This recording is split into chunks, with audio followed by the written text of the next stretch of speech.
Chapter 47-28. She was born into a prestigious family and had never been wronged in her life after marrying into the Hua family. However, today, she was insulted by the little girl. She was very angry. "Xiqian, let's go." Jiang Hong was very angry and stood up. "Sister Mian, I bought the gift. Don't refuse it. Thank you for treating me to dinner the other day." After Hua Xiqian said this, Hua Min noticed a few intricate bags under the table. He didn't know what was inside. However, Hua Xiqian said it very softly. Other than Hua Min, no one else heard it. Hua Min didn't move at all. Perhaps only the female leads in idol dramas would say, "Hey, don't go. Take your things. We don't want them." However, Hua Min didn't. The Hua family had never given him any benefits over the years. Hua Zhenghai, as a father, had never fulfilled his obligations. Therefore, she felt that it was natural to accept gifts. After all, it was the Hua family's money. Her mother had suffered a lot back then. This little bit of money was nothing. After those people left, Yang Meirong sighed slightly. "Mom, what did that old witch say to you?" Yang Meirong looked up with a heavy heart. "She said that she wants me to send you back to the Hua family. She'll raise you and provide you with the best education. You'll live like a princess and never have to worry about food or clothing. Don't listen to her bullshit. That old witch wants to use me. She's not that kind. She thinks that I have good grades and can be used as a shield. When I graduate and go back to work at the Hua family, I'll still be under her control. She probably can't control Xinjiani anymore. She doesn't have any children of her own, and Hua Xiqian is an adopted son. Xinjiani gave birth to 2 children, a boy and a girl, and the heartless man likes them. So, she's looking for reinforcements for herself. Mom knows everything you said." "Mom, are you wavering?" Hua Min felt that his mother was a little off today. "Actually, there's nothing wrong with this. You're a good seedling. Staying here will only hinder you." "Mian." When Yang Meirong said this, her eyes were already filled with tears. "Mom, what are you talking about? Our family hasn't been doing well these past few years, but you haven't mistreated me." After Zhixin was born, Uncle Jing went out to work. "We've been trying our best to maintain this family of 4. We don't have what the Hua family has, but the peace and tranquility we have is something the Hua family doesn't have. Money can't buy that. Compared to an empty house with billions of dollars, I still prefer this poor but warm family." Hua Min's words made Yang Meirong cry. She didn't speak, but Zhixin suddenly ran out. "Mom, please, don't send my sister away. I really love her." Hua Min felt bad and patted Zhixin's head. "Mom, I've grown up and earned money. I can take care of you, Dad, and my sister. I'm a man and I want to take care of this family. But please don't let my sister go. She's a very important member of our family and we can't live without her." Zhixin's words made Hua Min almost cry. She rubbed her eyes. "All right, stop being sentimental. Come, open it and see what the Hua family bought for us." "Sis, we can't accept this. We can't be so spineless," Zhixin said. "Wrong. This is an apology the Hua family owes Mom. They haven't given you anything good all these years. This is nothing." With that, Hua Min squatted down, pulled out the bag, and opened the packaging with Zhixin. She was surprised. She thought it would be exquisite snacks or something like that. After all, the Hua family was famous for being stingy. She didn't expect it to be some tableware. It was porcelain and looked very expensive. There was also a stainless steel wok. It was super practical. Hua Min had seen it in the supermarket. It was very expensive, about 1,000 yuan each. The one she had was only 98 yuan, so it couldn't compare. Oh my god, what is this? Jixin opened a box and screamed. Chapter 47-29. Huamin looked in Jixin's direction and was slightly surprised. There were 3 sets of thermal underwear. One of them was dark purple in color. Huamin looked at the size and saw that it was his mother's. There was also a man's set, navy blue in Jixin's size. The bottom one was light yellow in Huamin's size. Autumn in the north was very short. Sometimes, it would start snowing in October. People who lived in buildings had collective heating. Huamin's bungalow had their own stove. They would buy some cheap coal, but if the coal wasn't burned well, it was easy to get carbon monoxide poisoning. Everyone knew that coal wasn't good, but they had no choice but to buy the cheapest. However, even if they burned coal, the eastern suburbs would still be extremely cold in winter. Huamin sometimes had to cover himself with 2 cups and hug a hot water bag to sleep. The thermal underwear was too expensive. If they bought 3 at once, it would cost 3,000 to 4,000 yuan. This was a huge sum of money for this family. Now that there were 3 sets of thermal underwear, Huamin's mood was really complicated. It was obvious that these weren't from Jianghong. That woman of hers wouldn't be so considerate. It seemed that Hu Xiqian really bought them. Wow. We're going to be happy this winter. Sis, we have thermal underwear, and it's from a famous brand. Jixin held the underwear and couldn't put it down. Huamin's mood was a little complicated. He didn't say anything and continued to unwrap the packaging. There were also 4 cans of milk powder. However, it was the kind that teenagers drank. It contained calcium, iron, zinc, and selenium. It was obviously for students' brains. These health supplements cost more than 300 yuan per can. 4 cans would cost more than 1,000 yuan. They really couldn't afford it, but Hu Xiqian bought it. Milk powder, damn, this brand is very famous. Many of our classmates drink it. Jixin's voice was even more excited. It seems that Jianghong spent a lot of money to win us over, Yang Meirong said coldly. No, Mom, Jianghong didn't buy these. She doesn't have the time to buy so many things for us, oh. It's not her, it's a gift from Hu Xiqian. He's a very meticulous person. Perhaps he's trying to win us over, so he gave us some small favors. Then this child's brain is really not simple. She really needs to think before buying these things. It's not that just because she has money, she needs to pick them one by one. In that instant, Huamin also felt that Hu Xiqian was not a simple person. Jixin continued to open the box and screamed again. Sis, look, 2 Parker pens, one for you and one for me, even the fountain pens were branded. Jixin couldn't stay calm anymore. I gave it all to you. I don't want it. Are you stupid? It's very expensive. Jixin reminded his sister. It doesn't matter what I use. I'm giving it to you. Huamin had never liked these brands.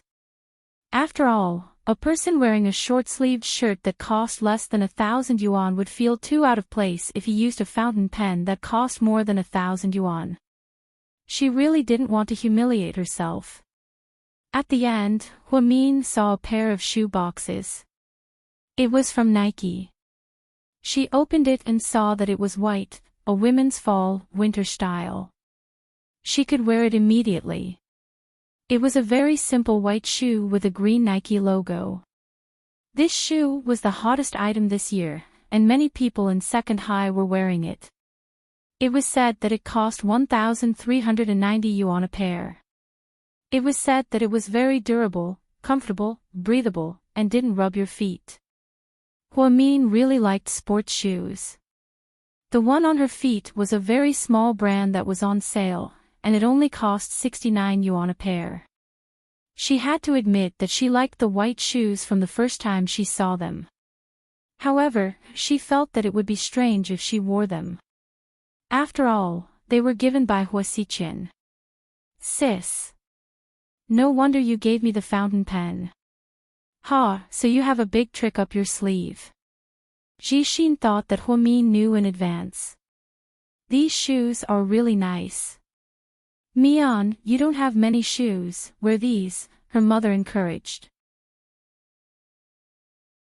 Chapter 47:30. As for why Hua Xiqian gave her shoes, she guessed that it was because they met every time. Hua Xiqian saw that she was wearing 69 yuan sneakers. It looked a little shabby, so he bought it, right? Huamin wasn't that noble. As long as it was beneficial to him and didn't violate his principles, he would accept it. Hua Xiqian bought these shoes that their family could use. Therefore, Huamin calmly persuaded his mother to put them away. As for the thermal underwear, he even tried the size himself. It was really good. As for the shoes, Huamin didn't wear them. She always felt that it wasn't a good sign for a guy to give a girl a pair of shoes for no reason. Therefore, she quietly put them in the corner and sealed them. She didn't wear them, but she didn't throw them away either. After eating his mother's vegetable and pork noodles, Jixin went to do his homework.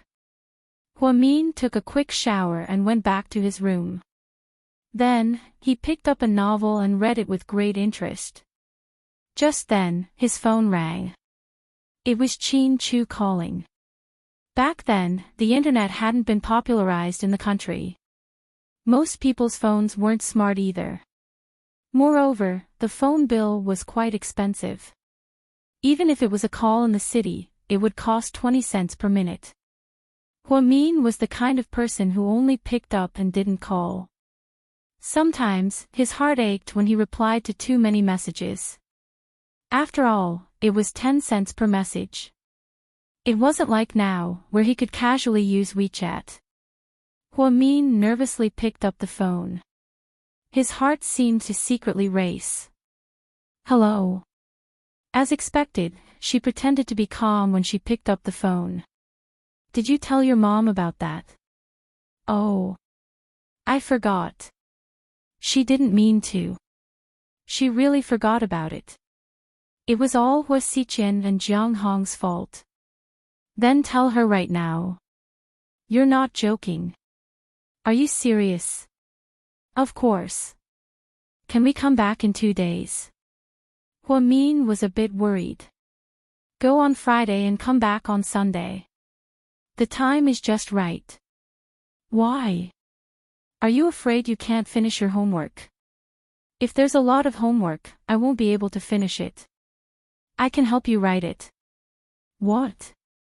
Huamin thought he heard wrong. Qin Chu actually said that he would help her with her homework. What about you? Huamin wondered if he was going to finish the homework of 2 people. Unexpectedly, Qin Chu faintly said, You don't have to thank me. You win. Huamin didn't know whether to laugh or cry. If I feel uncomfortable, I can bring along Gao Ran and Zhu Lingling. I'm fine with anything, Qin Chu reminded. After being reminded by Qin Chu, Huamin felt embarrassed. After all, he sounded as if he didn't trust the other party. Forget it, Lingling wants to survive in the wild. She's your best friend, why didn't she say no to Lu Xiying? Qin Chu was a bit unhappy with Zhu Lingling's participation in this activity. She's always looking for trouble. She's going to go against Lu Xiying. I told her not to go, but she wouldn't listen. She's been very angry lately. Zhu Lingling naturally had to take care of Huamin's emotions. However, she wasn't going to take advantage of her by participating in the survival in the wild. I see. Qin Chu finally understood Zhu Lingling's intentions. She was indeed a weirdo. Then you can go and tell Auntie. Our company's car will take us there after school on Friday. Okay, I'll go and talk to her first. My mom will probably agree. Huamin was conflicted. She didn't like to lie, but this time, she had to. After all, she couldn't just say that she was going on an outing with a male classmate.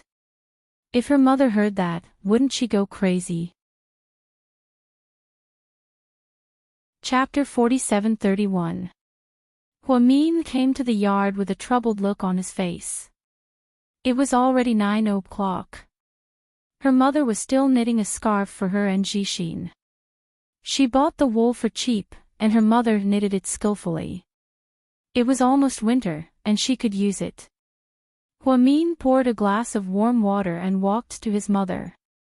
Mom, drink some water first, and rest. Okay.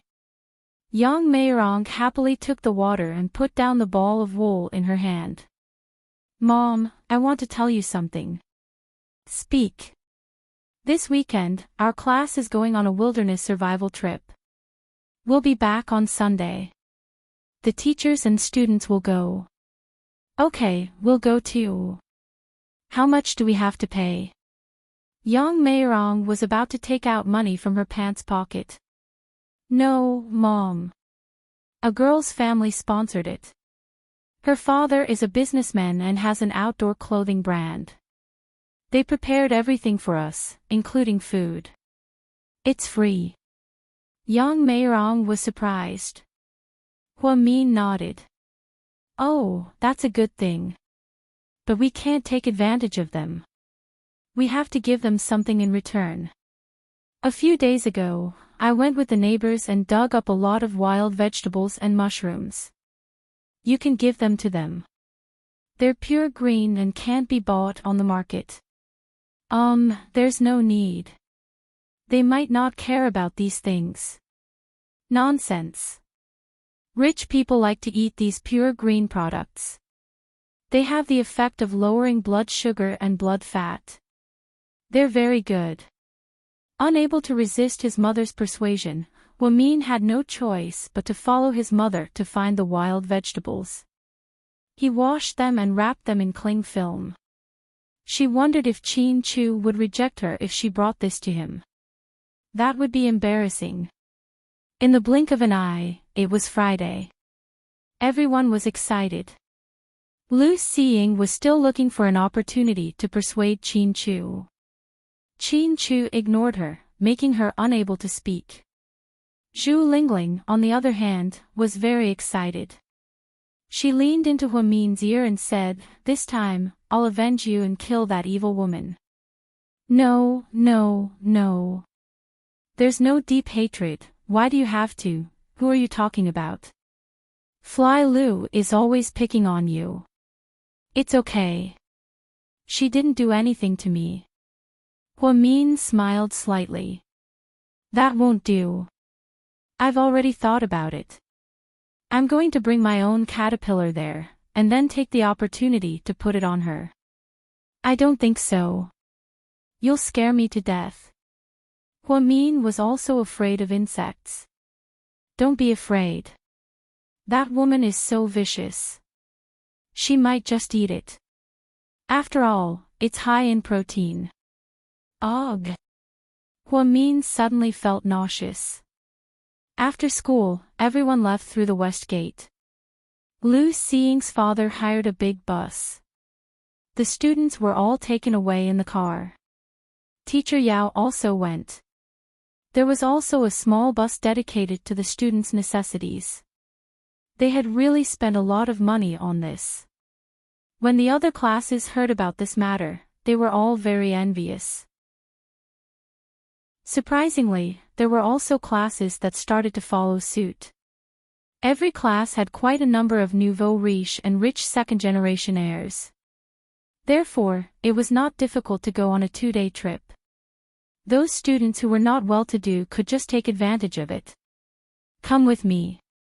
Seeing Huamin staring blankly at the students who were leaving, Qin Chu couldn't stand it. He didn't want the girl he liked to be wronged. He thought that this was the feeling that all boys at that age had. After Chin Chu led Huamin out of the front gate, they saw a silver BMW X6 parked there. Chin Chu opened the door and let Huamin into the car. Then, he sat in the back seat. "Young master." The driver hurriedly greeted. "Let's go." "Okay, sit tight." Then, the car started. Huamin really didn't bring anything other than a backpack. Chin Chu took out 2 bottles of mineral water, opened them, and handed them to her. "Thank you." Chin Chu didn't say anything. After a while, he said gently, "It'll take 3 hours on the highway. Bear with it for a while. When we arrive, we'll eat." Chapter 47-32. Okay. Huamin nodded shyly. They didn't talk much along the way. After all, there was a driver in front of them. What did you tell your parents?" "I said we were going on an outing. But I told my dad that we were going to our own hotel." "You told them the truth?" Huamin was slightly surprised. "Yes." Huamin felt very guilty. Then, there was no more movement. The driver was very smart. He knew that his young master had a girlfriend. Along the way, they played soothing music. On the way, Chin Chu took out some snacks from a bag in the car for Huamin to eat. Huamin only ate 1 piece of chocolate. Then, she felt a little sleepy. She lay on the armchair and fell asleep. Until she fell asleep, she was still holding the study bag in her hands. She was very cute. Chin Chu was holding the notebook. He was looking at the company's second quarter's data comparison. Then, he heard a soft sound of sleep. Only then did he know that she had fallen asleep. "Young master, there's an air-conditioned blanket in the back." The driver reminded him. Chin Chu turned his head. He took out an air-conditioned blanket, opened the packaging, and covered Huamin with it. But before that, he took down the study bag in her arms. Huamin's study bag was black. It was a little old. She had been carrying it. Moreover, the style was now outdated. Chin Chu silently memorized this in his heart. At this moment, a strange idea suddenly appeared in his mind. He suddenly wanted to see what was in this girl's bag. Chin Chu quietly unzipped Huamin's old bag. At the top was a stationery box. Then, there were 3 or 4 textbooks. There was also a cup. He shook it. There was still water in it. Further down, there was actually another bag of raw materials. Chin Chu took it out. It was actually wild vegetables and some mushrooms. But maybe because she had been holding it in for a day, it was a little soft. Chin Chu quickly opened the bag to let in some air. He thought that this might be the pure green food that Huamin had brought himself. At the bottom of the pile was Huamin's wallet. It was a very cute cartoon wallet. It was pink in color, and there was a picture of an anime girl on it. This was a purse that many girls in junior high liked. However, the price was very common, only 49 yuan. His mother had bought it for Huamin's birthday 3 years ago. At that time, Huamin was only in the first year of high school. He liked it very much and had been using it ever since. Chin Chu hesitated for a moment before opening Huamin's wallet. There were 2 RMB notes inside. One was a 100 yuan note, and the other was a 5 yuan wallpaper. 105 yuan was already a lot. This was Huamin's allowance for 2 weeks. Initially, her mother was worried that it wasn't enough and wanted to give her more. All these years, young Meirong had never owed her anything. Even later, they found out that Huamin was the daughter of Professor Liu and Dr. Linya. She didn't give birth to her, but after raising her for so many years, she loved her more than her own. Chin Chu's heart ached a little. He knew that Huamin was very restrained when it came to spending money. Other than occasionally treating Zhu Lingling to drinks and food, he didn't spend much of his money.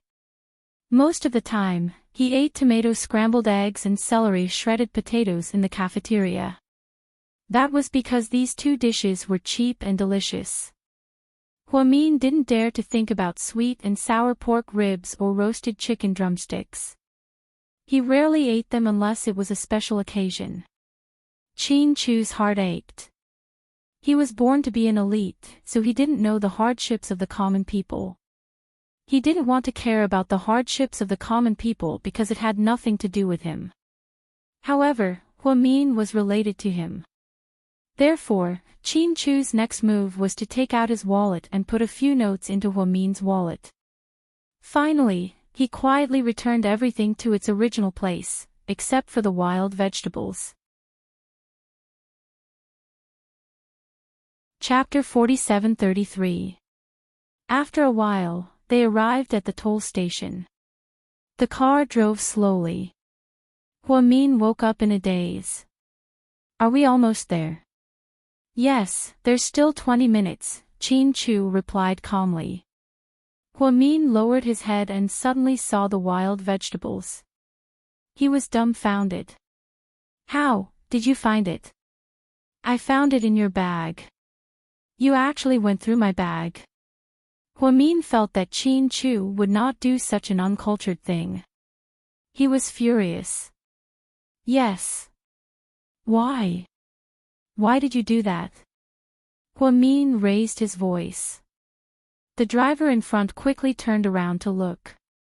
Qin Chu was still calm. Because I faintly smelled the fragrance of wild vegetables. This sentence completely turned Huamin's anger into laughter. You're talking nonsense. It's true. I want to ask you. Since you're here, why didn't you share it with me? You drank my water and ate my chocolate. Huamin did not know whether to laugh or cry. He thought to himself, why is a big boy so calculative? I don't eat it raw. I need to stir-fry it or cook it and dip it in meat sauce. That's good. When we arrive at the hotel, I'll pass it to the kitchen. Anyway, you're not allowed to eat it secretly.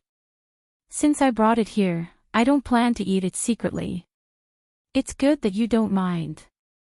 My mom picked these from the mountains and didn't spend any money. Huamin had just finished speaking and did not wait for Qin Chu to speak. The middle-aged driver was the first to lose his calm. He said weakly, Young master, can you share some with me? My wife's blood sugar is a little high. I heard this is very effective. What do you think? Qin Chu did not dare to agree directly. He directly asked Huamin. Little girl, thank you. Can you share some with me? Yes, anything is fine. As long as you like it. Huamin smiled. No, I want to eat it too. Qin Chu was stubborn to the end. She was actually jealous of her own driver. Huamin smiled and said, okay. You two can each take half, okay? With that said, Huamin quickly used a bag to give half of the wild vegetables and mushrooms to the driver. Thank you, young lady. The driver was very happy. Qin Chu hurriedly hugged the remaining wild vegetables in his arms, afraid that someone would snatch them away. After driving for another 20 minutes, the sky was completely dark. Because it was already 5:00 when school ended. 3 hours later, it was already 8:00. The car drove directly to the entrance of the resort. Huamin glanced at the luxurious hotel with more than 10 floors. One look and one could tell that it wasn't cheap. As soon as the car stopped, the lobby manager came over. She was a beautiful young lady. Young master, the chairman has already called and asked us to treat you well. Come with us, we'll send your luggage to your room first. You and your friends can go to the restaurant first, the food is already prepared. Qin Chu nodded. He didn't say anything. He was still as cold as ever. The luggage and backpack were all taken away by the waiter. Chin Chu brought Huamin to the restaurant. He ordered the people to prepare food and accommodation for the driver. Chin Chu brought Huamin to the elevator and went to the revolving restaurant on the top floor. Unexpectedly, there were only the two of them in the revolving restaurant. Then, what was even more shocking was that it was a buffet. There were both Chinese and Western dishes. Just the Chinese dishes alone numbered more than 30. There was also Japanese sashimi and sashimi. There was also Thai pineapple rice and Indonesian pancakes. It was simply luxurious to the extreme. Is it too wasteful for just the two of us to eat? The two of us will finish in an hour. Dinner will be served here at 9:30. It will only be open then, Chin Chu explained patiently. Then, he took a plate and placed it in Huamin's hand. Here, take whatever you want to eat. Then he added, it's a bit tiring on the road, you can eat more. Huamin's heart warmed. Chin Chu seemed to only be pleasant to her. This really wasn't narcissistic. Chapter 47-34. Huamin smiled and nodded. Okay, I'll do it myself. I promise I won't stand on ceremony with you. It was already 8:00 in the evening. She was indeed very hungry. Lunch was at 12:00, and she was already growling. Although Chin Chu had given her some snacks and fruits on the way, Huamin was still very hungry. Huamin loved rice all her life. It was as if she wouldn't be full if she didn't eat rice. Therefore, she didn't hold back at all. She picked up the plate and picked up her favorite food. Chin Chu, on the other hand, was very simple. He just picked up a piece of freshly grilled steak and a few pieces of cantaloupe. He took a glass of lemonade and paired it with the wild vegetables that Huamin brought. It was a mix of Chinese and Western food. Perhaps it was because Chin Chu's father also studied abroad. Chin Chu's previous diet was more foreign. Breakfast sandwiches and bread had more milk, or German-style grilled sausages. Therefore, his food had always been exquisite and simple, but he also liked Chinese food. Ever since he fell in love with Huamin, he realized that this girl couldn't live without rice for all 3 meals. Moreover, she liked to eat all kinds of stir-fried dishes, so Chin Chu was a little led astray. Huamin brought back a plate full of food. It was really a mix of Chinese and Western food. There was everything. There were donuts, egg-fried rice, pineapple buns, braised pork, crab claws, and Korean fried rice cakes. You can get more. Chin Chu was afraid that she wouldn't be full. It's okay, I'll finish eating first. Otherwise, it'll be a waste. With that, Huamin lowered her head and wolfed down the food.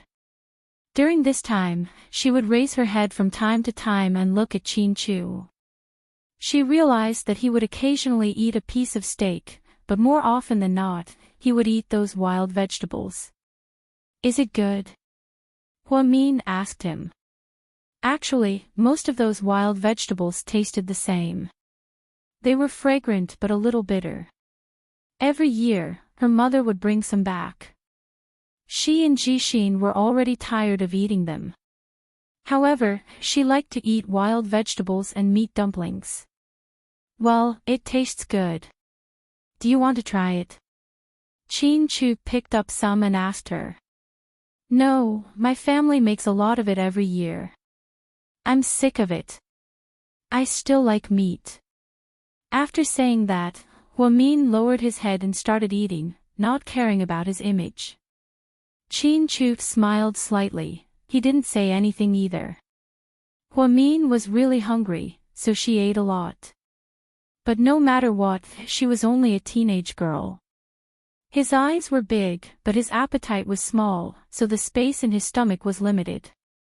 Huamin was so full that he couldn't take it anymore.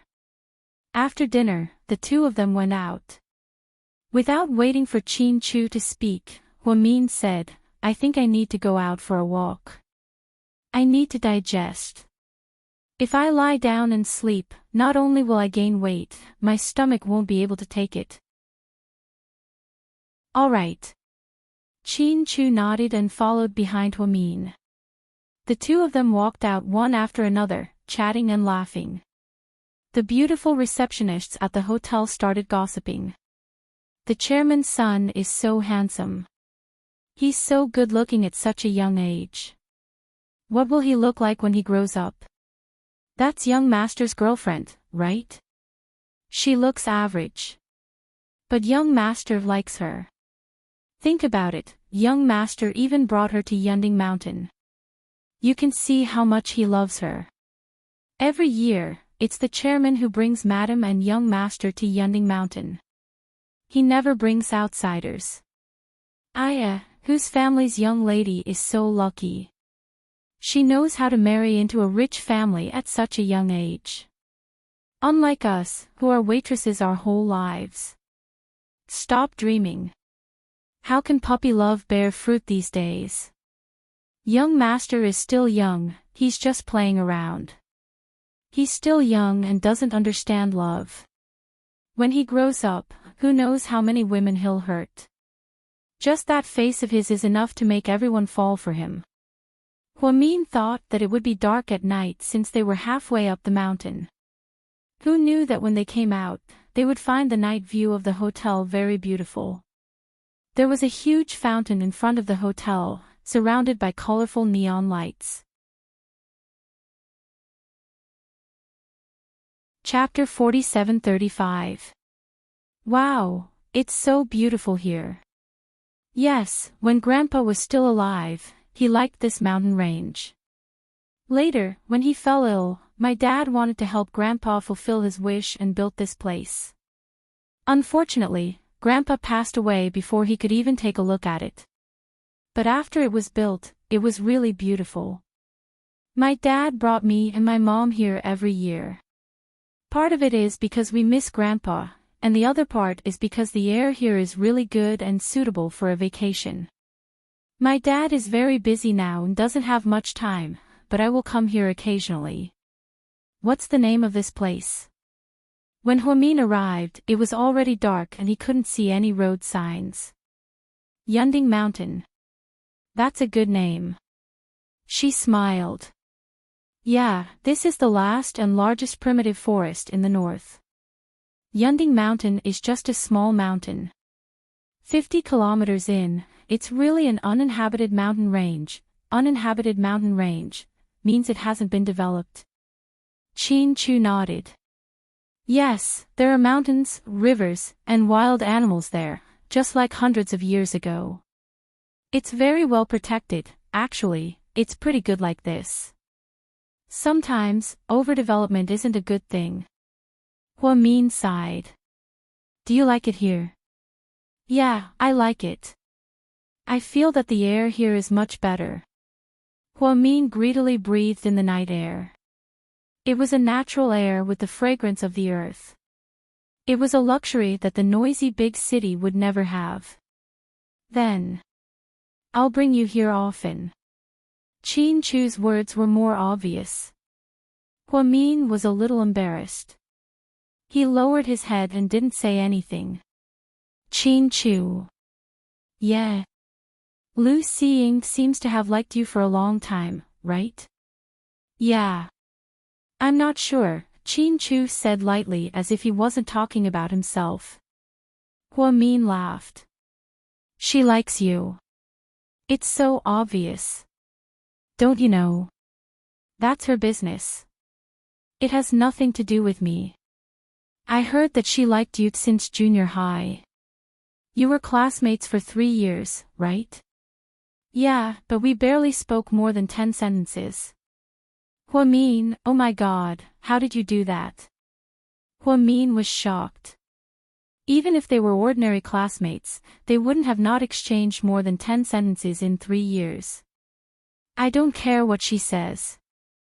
These words explained Chin Chu's arrogant character. Oh my god, the #1 tsundere in history. Hua Min laughed. Are you mocking me? No, I'm praising you. Ha! Chin Chu obviously didn't believe him. He turned his head away to express his silent protest. Actually, I think Lu Xiying isn't a bad person. She's just a bit of a princess syndrome. I can understand why you don't like her, Hua Min analyzed. What about you? Chin Chu turned around and looked at her seriously. What about me? Hua Min played dumb. Hua Min thought he would ask her about the boys from other classes chasing her. However, she forgot that Chin Chu wasn't a person who liked to gossip. Other than his own affairs, he didn't care about anyone else. Of course, now there was Hua Min. What about you? Do you like me? Chin Chu asked naturally. He didn't feel embarrassed at all and asked so naturally. Hua Min, on the other hand, felt like his brain was about to explode. How could this guy be so shameless? Hua Min felt his body temperature rise rapidly. His face was as red as an apple. The air suddenly froze. Chapter 47-36. After a long time, Hua Min raised his head and looked at the sky. Tonight's moon, don't interrupt. These 3 words blocked Hua Min's mouth. Hua Min, answer me. Are you here to extort a confession? Hua Min didn't know whether to laugh or cry. No, I just want to hear you say something from your heart. Mian, if you like me, tell me. Let me know that the person I like also likes me. If you don't like me, tell me too. In the future, I won't make things difficult for you. Chin Chu spoke very seriously. He probably wanted to use this opportunity to ask her properly. After all, in school, there were many people and opportunities were limited. And Hua Min was the kind of person who could change the topic. So now, on Yunding Mountain, beside the colorful fountain at the entrance of the hotel, the 2 of them sat side by side. Using today's scene, Chin Chu wanted to make things clear. No matter what he said before, she was his girlfriend. The little girl seemed to be deliberately avoiding it and didn't admit it. She made it seem like it was one-sided. Because of this, he was even mocked by Gao Ran for not being able to get a straight-A student. He knew very well that he wasn't chasing after Hua Min for his face, nor was it because she was a straight-A student. He wasn't interested in a straight-A student. What he was interested in was Hua Min herself. Therefore, Chin Chu, who had been wrong for so long, finally found a good opportunity. Chin Chu, this is too sudden, not at all. But how old are we? We're all teenagers. What do we know? That's why I didn't say love. I said like. Chin Chu explained. There was silence again. This time, the silence was longer. About 10 seconds, Chin Chu seemed to be a little desperate. This time, he was risking it all. If he forced Hua Min into a corner, she might shrink back and not dare to face the feelings between them. If that was the case, all the previous efforts would have been for naught. But it was worth it. Chin Chu wanted a word from Hua Min, a word of recognition for himself. Finally, after a long silence, Hua Min said slowly, Chin Chu, I like you.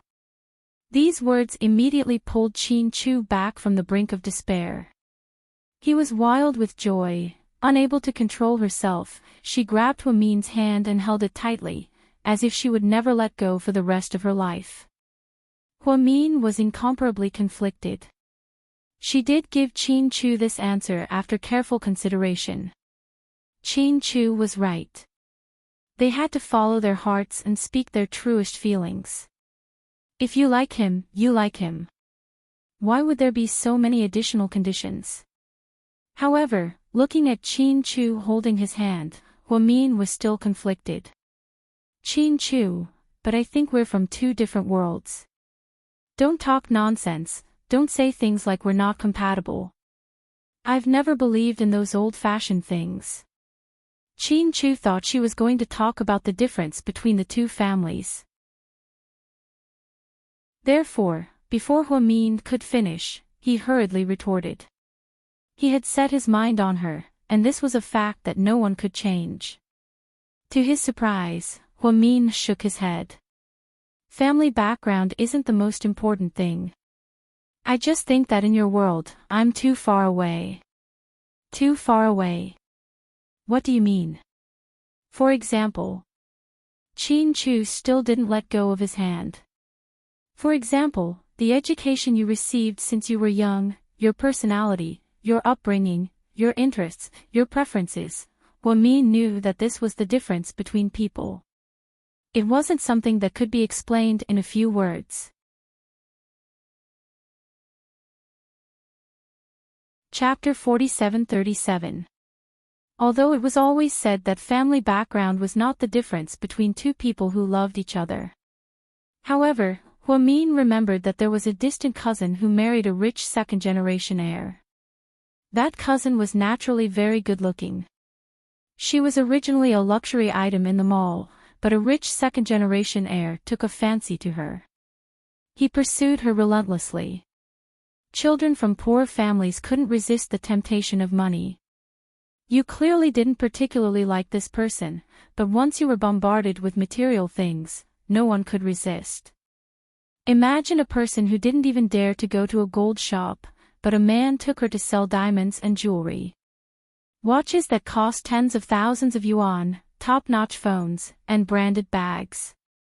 The feeling of spending money like water was irresistible, especially children from poor families. It was as if the door to a new world had opened.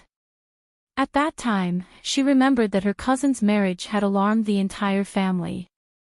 Huamin's mother brought her, Jixin, and Uncle Jing back to their hometown to attend the wedding. There were 70 to 80 luxury cars picking up the bride. People from the nearby villages came to watch. It was like an ancient crown prince choosing a concubine. She heard that the wedding gift was also 1,000,000 yuan. Gold, jewelry, and the like were all carried in boxes. At that time, Huamin was only 10 years old, and she was very envious. Looking at her cousin happily marrying over, she thought to herself, this should be happiness, right? She didn't expect that in less than 3 years, after her cousin gave birth to 2 daughters, she was neglected by her in-laws. After less than a year of marriage, when her cousin was pregnant, that rich second-generation heir cheated on her. And there was more than one person who cheated on her. Later on, her cousin washed her face with tears every day. She heard that they finally divorced last year. She took her 2 daughters and left with nothing. That family only gave her a pitiful amount of living expenses every month. And the mistress who entered the house was said to be a somewhat famous female celebrity in the entertainment industry. That female celebrity was pregnant and had a wedding with the rich second-generation heir in Bali. Then, she gave birth to a son and lived a life of glory, but who would have thought that her cousin also lived a life of glory at that wedding? From then on, Huamin felt that women should rely on themselves. Therefore, she had to study hard and find a good way out for herself. It was useless to just marry well. Because as soon as a man had a change of heart, he would immediately beat you back to your original state. And you will spend the rest of your life in fear. Huamin's mind might have matured earlier than his peers. Therefore, she had a lot of ideas.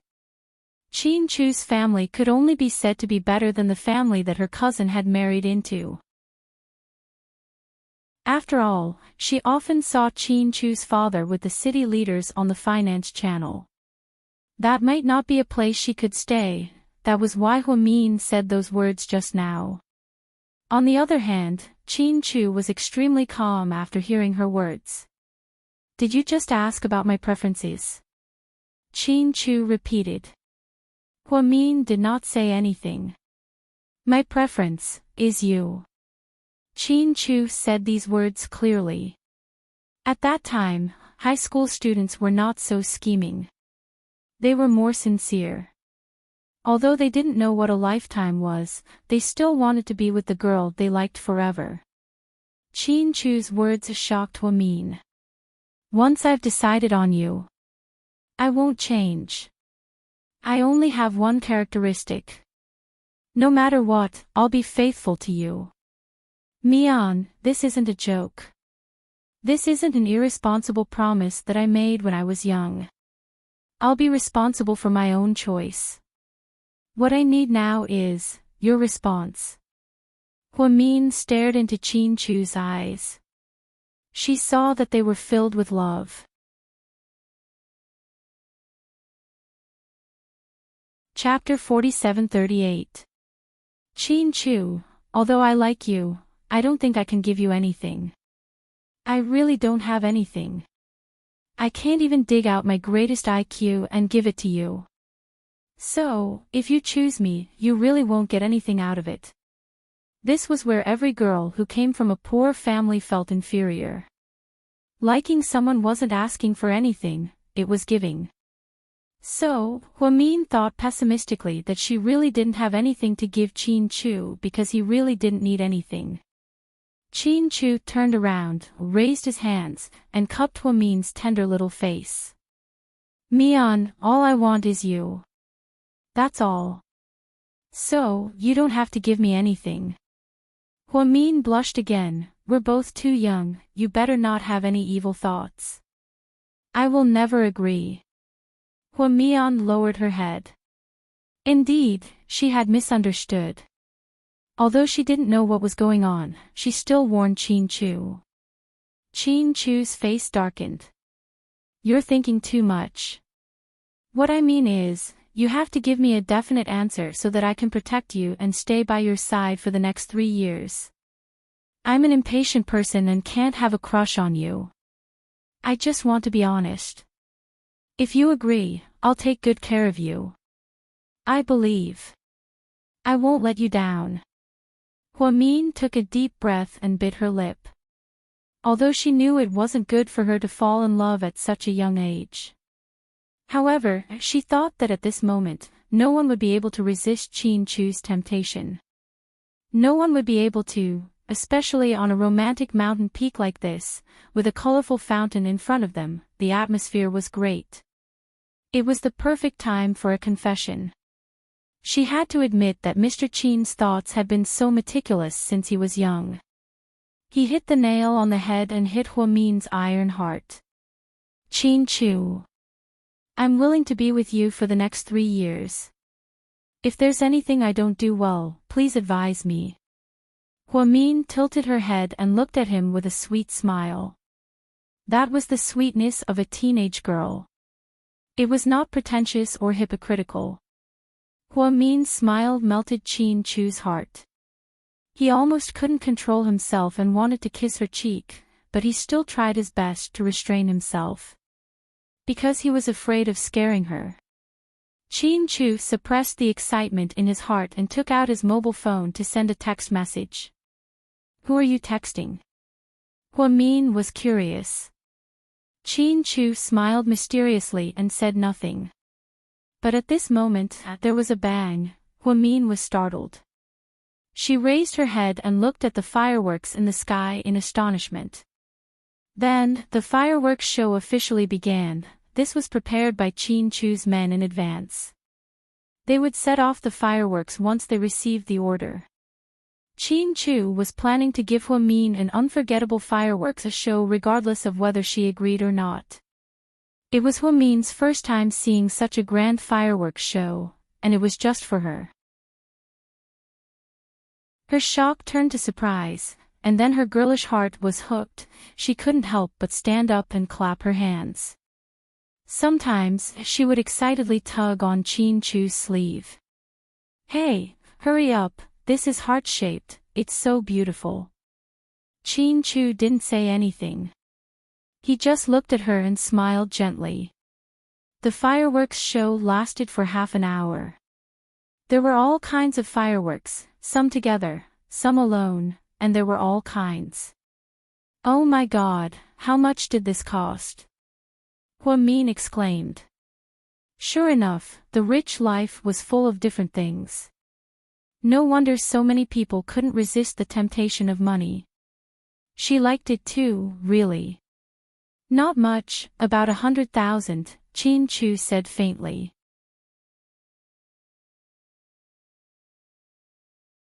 Chapter 4739. More than 100,000. Huamin was dumbfounded. That's enough for her to finish her master's degree. But in just half an hour, it disappeared in the blink of an eye. What a pity. If I knew it was so expensive, I wouldn't have let you use it. Huamin's heart ached. Even if it wasn't her own money, it still hurt. Qin Chu was extremely calm. Some beautiful things exist in the memory. This memory can't be bought with money. Huamin looked at him and sighed slightly. Okay, you're good-looking. You call the shots. Qin Chu looked up dotingly and patted her head. Let's go back. It's a little windy. Huamin nodded and the two of them walked back. Their rooms were on the 19th floor. It was a suite with 2 bedrooms and 1 living room. However, each room had its own bathroom. So, it wasn't considered flirtatious. The main thing was that Qin Chu didn't feel comfortable getting 2 rooms with Huamin. He was afraid that the distance would make her scared. To be honest, Huamin was quite satisfied with this arrangement. After returning to their rooms, they each took a shower and went to their own beds. Before closing the door, Qin Chu even reminded Huamin to lock the door. Huamin even joked, "You still dare to come in?" Qin Chu rolled his eyes at her and left without saying anything. Huamin smirked smugly. It felt good to talk back to Qin Chu. She now understood why Zhu Lingling always talked back to Gao Ran. It seemed that it wasn't unreasonable. They locked the door and returned to the big, soft bed. Huamin wore a bathrobe and felt more relaxed than ever. If it wasn't for Qin Chu's invitation, she wouldn't have come here even if she was beaten to death. When she was at the front desk, she stole a glance at the price tag behind it. The cheapest room cost 799 yuan a night. As for their luxurious 2-bedroom apartment, it was said that it cost 19,800 yuan a night. She didn't dare to imagine that 2,000 yuan would be gone just from a simple night's sleep. What kind of concept was this? 10 years ago, 2,000 yuan was a lot. 80% of the people in Sea City had a monthly salary of 1,500 yuan. Huamin sighed slightly. After agreeing to Qin Chu, did she have to continue freeloading off him? Then, would others think that she was after Qin Chu's money? Then the question was she after Qin Chu's family's money or not? If Qin Chu's family's lives would have been a days. The more she thought about it, the more confused she became. Moreover, for a teenager, this was the biggest worry of growing up, and also the first hurdle of youth. Just as she was about to fall asleep, her phone suddenly rang. A text message. She rubbing her eyes, SSS. It was from Qin Chu. He asked, "Are you asleep?" Huamin replied, "I'm preparing." Qin Chu, do you want to eat and bully me? His typing speed was unbelievably fast. Huamian's message had only been sent for a few seconds before his reply arrived. Huamin, no. If you eat and bully me now, you'll be as fat as a pig. Qin Chu, it's okay. I'll like you even if you're as fat as a pig. Huamin, I don't believe you. All men like to lie. What if I'm as fat as a pig and you run away? Who am I going to complain to? Qin Chu, do you want to drink something? There are many kinds of drinks in the small fridge under the table. You can choose. Huamin, okay. Chin Chu, then. Good night. See you tomorrow. Huamin, okay. Good night. That night, Huamin slept very well. After all, the bed at home was not as comfortable as this. It was said that the mattresses here were over 10,000 yuan. The pillows were also very comfortable. Huamin slept with one pillow and the other one in her arms. She was very carefree. Chin Chu, on the other hand, was in trouble. He couldn't sleep and didn't fall asleep until 3 in the morning. This was the first time he was so close to Huamin. He was a little excited when he thought about how they were only 10 meters apart. He tossed and turned, but still couldn't fall asleep. He took out his phone and called Gao Ran.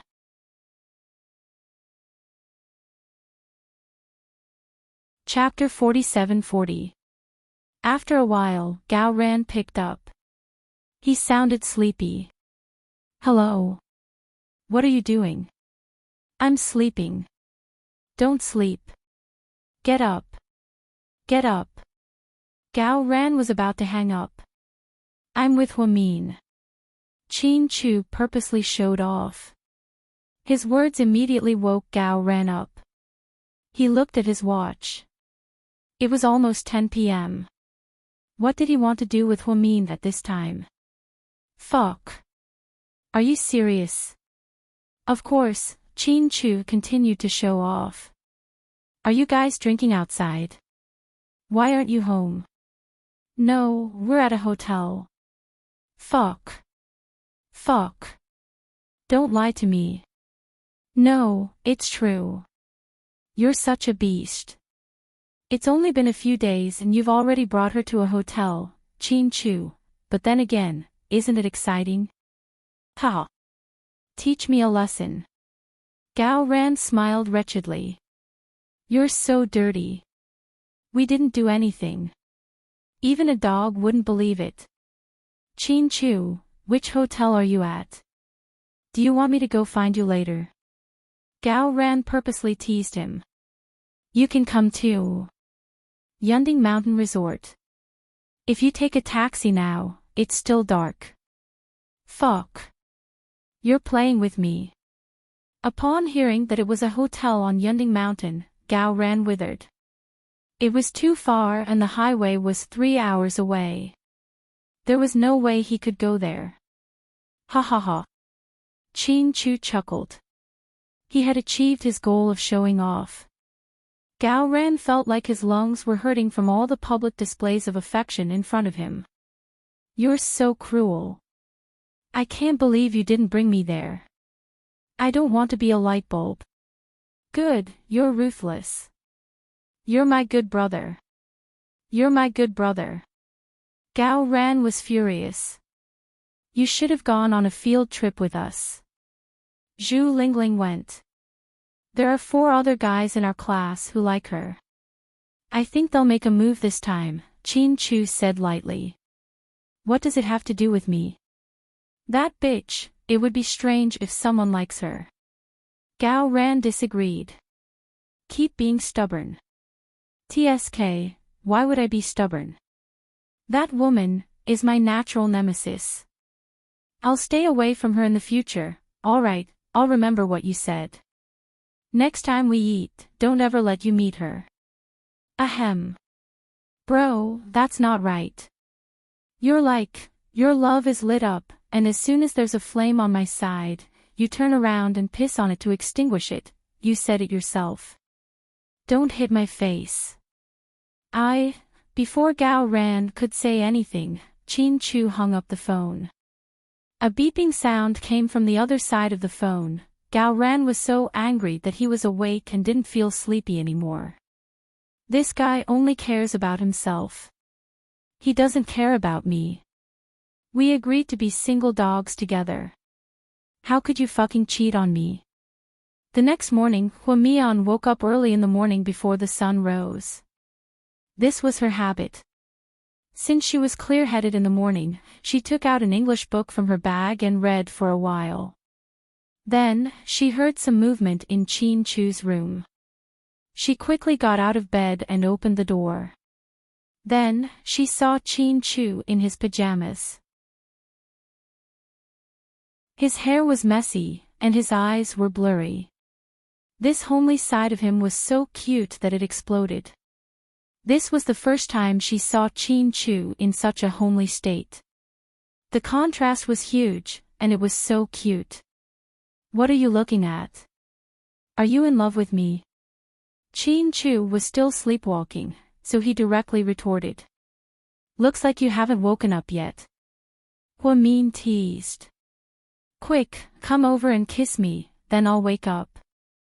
Otherwise, I think I'll turn into a frog, Chin Chu said drowsily.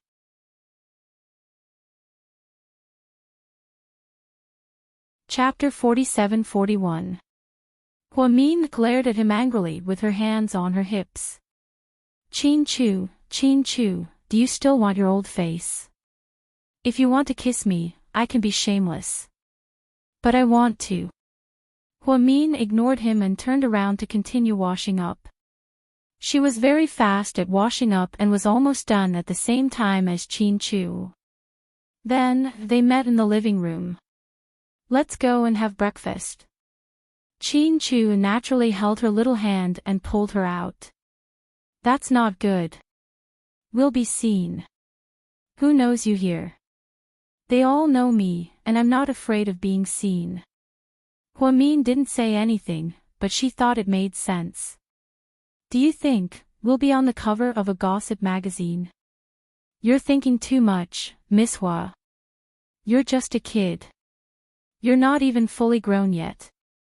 The people on the cover are all celebrities and models. Can't I think about it? Hua Min pouted and followed Chin Chu. She lazily let him hold her hand and they went to the restaurant on the top floor. Because Hua Min didn't like special treatment, Chin Chu didn't specifically say anything. The two of them went early, so there weren't many people in the breakfast room. It was another sumptuous buffet. Hua Min took a tray of dumplings. They were emperor shrimp dumplings. She had only eaten this once. It was when Zhu Lingling and her parents went to a Hong Kong-style restaurant to eat and brought it back. It was really delicious, but she heard that each dumpling cost 20 yuan. A tray of 4 dumplings cost 80 yuan. She really couldn't afford it. So, since they met here, Hua Min decided to eat until she was full. Chin Chu also took his favorite. The two of them lowered their heads and ate in silence. Chin Chu, yeah. I also want emperor shrimp dumplings. Then let's eat. Then, will you despise me? I'm just a kid from a poor family who hasn't seen the world. Once I see something good, I lose my life to eat it, Hua Min asked straightforwardly. However, Chin Chu was slightly startled. Why would you have such a strange idea? I like to eat until I'm full. Then I'm relieved. Just as Hua Min was about to stand up, he realized that Chin Chu had already left, heading in the direction of the emperor prawn dumplings. Not long after, Chin Chu returned with 3 full trays in his hands. Heavens! What are you doing? It's fine. Eat until you have enough. Do you want one? Hua Min felt warm in his heart. So far, she was quite satisfied with her boyfriend. If you feed me, I can eat one, shameless. It's not like your hand is broken. Eat it yourself. Hua Min chuckled as he lowered his head and picked up a royal prawn dumpling. Just as he was about to eat it, Chin Chu snatched it away. Chin Chu didn't say anything and just put it in his mouth. Aren't there a lot more? Why don't you pick it up yourself? Why do you have to snatch mine? Hua Min didn't know whether to laugh or cry. Because the one on your plate smells better, Chin Chu said seriously. Hua Min blushed again. He really couldn't believe that the person in front of him was Chin Chu. Hua Mian noticed that Hua Xiqian rarely talked to any girl in class, except for herself. He heard that when he was in junior high, he was also so cold that it scared people. Otherwise, why would he talk so little to Lu Xiying even though they were classmates for 3 years? Qin Chu was definitely a weirdo, but that didn't matter. He was also a weirdo among weirdos. If the two weirdos got together, their child would also be the weirdest in history. Realizing that he was thinking too far ahead, Min quickly pulled himself back to reality. Mian. Yeah. Do you think Gao Ran is interested in Zhu Lingling? Qin Chu asked slowly.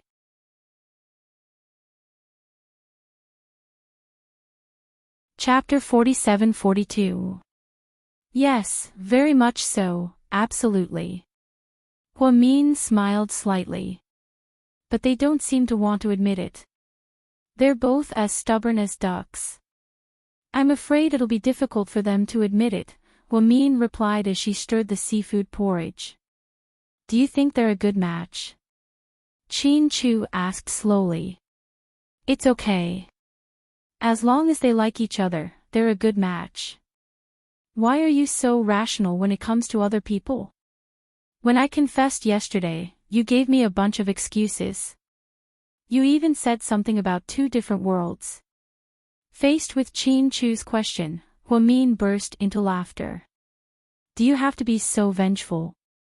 I'm a very vengeful person, but I can be more lenient with my girlfriends, then I'll thank you.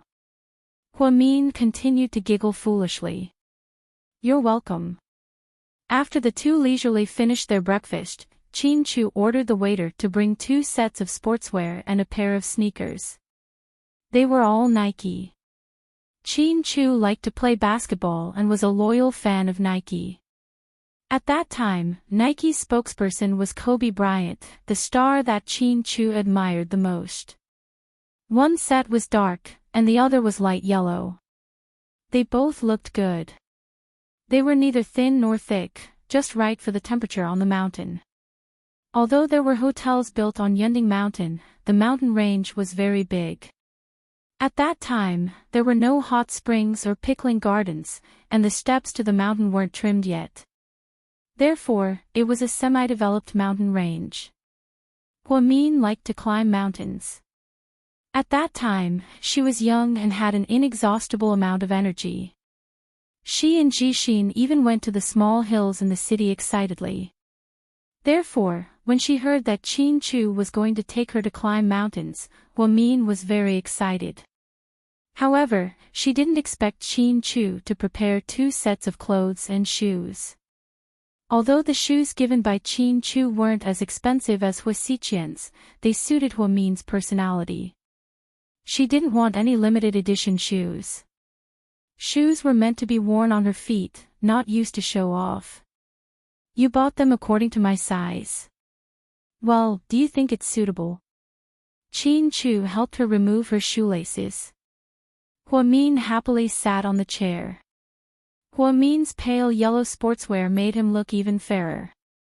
The white sports shoes were just right. Even the Nike logo was white. If one did not look closely, one would not be able to see it clearly. Min liked it from the bottom of his heart. He even deliberately turned around in front of the mirror a few times. She was completely unaware that Qin Chu had taken out his phone to take pictures. However, I heard that it's not good for a boyfriend to give his girlfriend shoes. She'll fly away and break up with him, Min said. Qin Chu's face darkened. Are you a jinx? It's true. This legend has been around for a long time. Everyone in our neighborhood knows about it. Are you from ancient times? Qin Chu looked at her with disdain. How about this? I definitely don't have money for the sportswear, but I'll give you the money for the shoes. Consider it as me buying them myself. She thought that Qin Chu would refuse, but he happily agreed. That's fine. How much are the shoes? 89. Nonsense. How can they be 89? Speak properly. They're really 89. They should be high-quality replicas. You can wear replicas. Huamin was in disbelief. Why can't I wear replicas? They're 89. Okay. But 89 doesn't seem to be enough for me right now. When we get back, I'll give you some pocket money, Huamin said. Okay. Huamin was quite happy that Qin Chu was willing to accept the money. Although he was her boyfriend, she was not a materialistic person.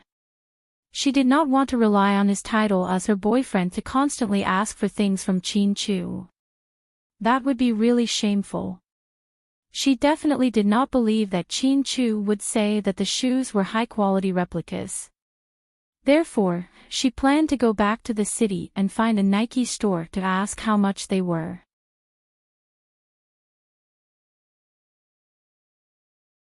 Chapter 47-43. It's beautiful, let's go. After changing, Qin Chu and Huamin carried a black backpack. The backpack was filled with water and lunches for the two of them, and they set off. Huamin felt embarrassed and offered to carry Qin Chu's backpack for a while, but Qin Chu didn't want to. The two of them set off in high spirits. Before they left, the hotel manager reminded them worriedly, "Young master, it'll be fine after walking for a while. Don't go too deep, there are a lot of undeveloped areas, and the mountain path is very steep." Okay. Qin Chu nodded. Will there be wild beasts? No, after we bought Yunding Mountain, we surrounded it. Although there are a lot of undeveloped areas, wild beasts can't get in. Occasionally, some black snakes will appear in this mountain range, and they're not poisonous. However, the chances of you running into them are low. Snakes like to hide under big rocks and in wet places. That's good. Huamin patted his chest. The hotel manager was worried that Qin Chu's phone would run out of battery and they wouldn't be able to contact him, so he prepared a signal transmitter. As long as Qin Chu sent a signal, they would be able to see his location and go to his rescue. After all, he was the son of the chairman. If something happened to him here, it would be troublesome. Qin Chu didn't refuse and put them in his backpack. Then, he held Huamin's hand and the two of them climbed up the mountain. It had to be said that teenagers sometimes had better stamina than adults. The two of them climbed for 40 minutes in one go without stopping for a rest. At the top of the mountain, GK built a viewing pavilion for the view. It was built in an ancient Chinese style, similar to the ones in Suzhou. It's beautiful here, let's look at it for a while, Huamin said to Qin Chu as he pointed at the endless mountains in the distance. Okay. Qin Chu took off his backpack, took out a bottle of water, and handed it to Huamin. Then, he took out a piece of chocolate. Replenish your energy. You're so thoughtful, Huamin praised. Right? That's why, being my wife is a great deal. Huamin blushed and turned his head away, pretending not to hear. Huamin looked at the scenery in the distance and suddenly felt emotional. Qin Chu. You say, now I finally understand why the ancient emperors fought to the death to seize this vast territory. Why? Because the feeling of having the world under my feet is really great. Ha! Qin Chu, Huamin, are you serious? Of course, but I think you should sing me a song in this situation. That would make it even more beautiful. What song? Qin Chu wanted to take the opportunity to show off in front of his girlfriend. Huamin cleared his throat. I'll borrow another 500 years from the heavens. Qin Chu was speechless. Goodbye. After saying that, Qin Chu pretended to walk down. Huamin quickly ran over and grabbed his hand. Don't go. If you leave me behind, I'll be eaten by wolves. Your naughty girlfriend should be eaten by wolves, Qin Chu said quietly. No. Don't go. Chin Chu couldn't help but laugh. Then beg me. Please, handsome, I beg you, my idol. Hua Mian had a time when she was so shameless. Chin Chu smiled. Beg me for what? He thought Hua Mian would say something mushy like, please stay with me, or something like that. But he didn't expect this guy to say confidently, please sing for me. I'll borrow another 500 years from the heavens. Chin Chu was speechless. Ha ha ha ha ha. Hua Mian laughed hysterically. Go ahead and have fun. Chin Chu felt that many people thought that Hua Mian was reserved and deep, but they were all fooled by her appearance. He had seen how naughty she was with his own eyes.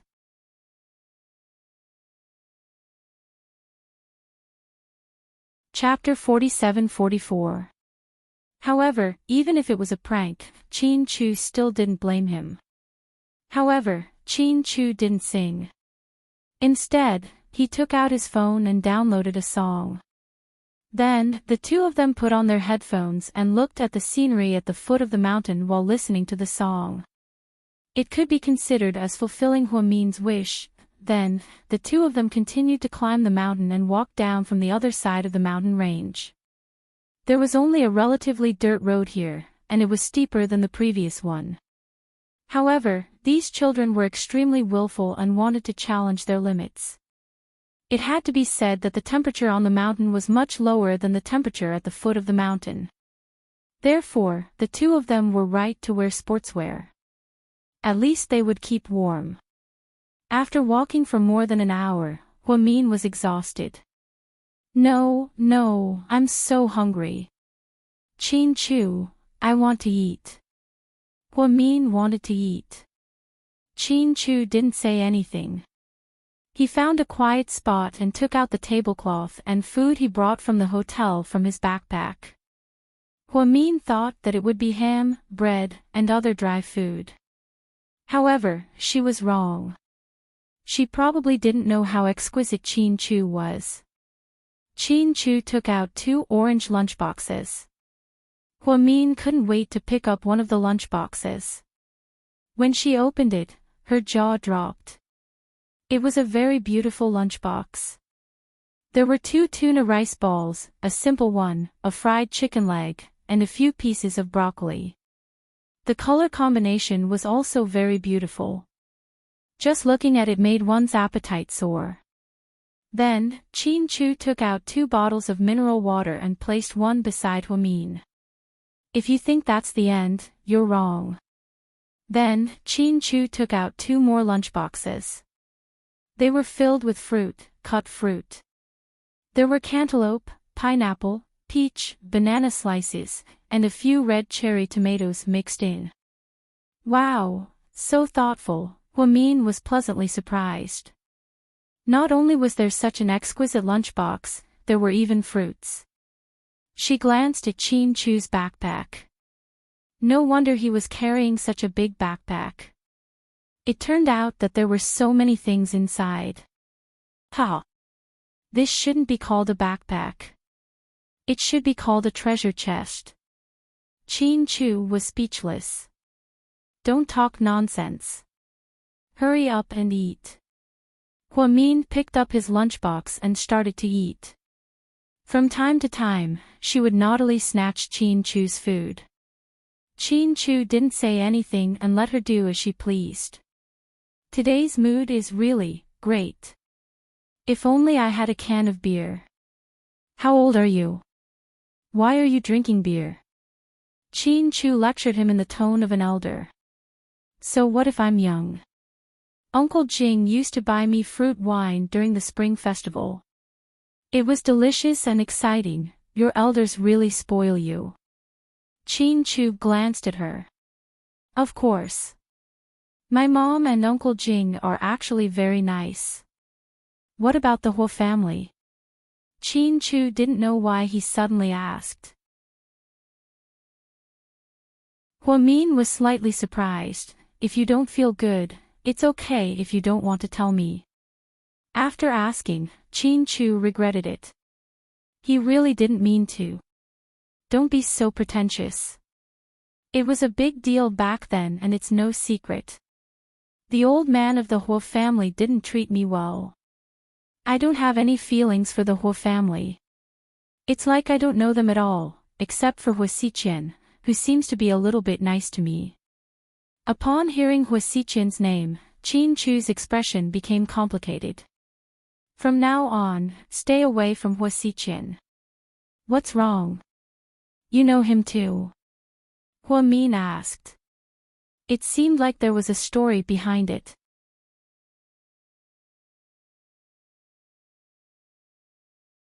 Chapter 47-45.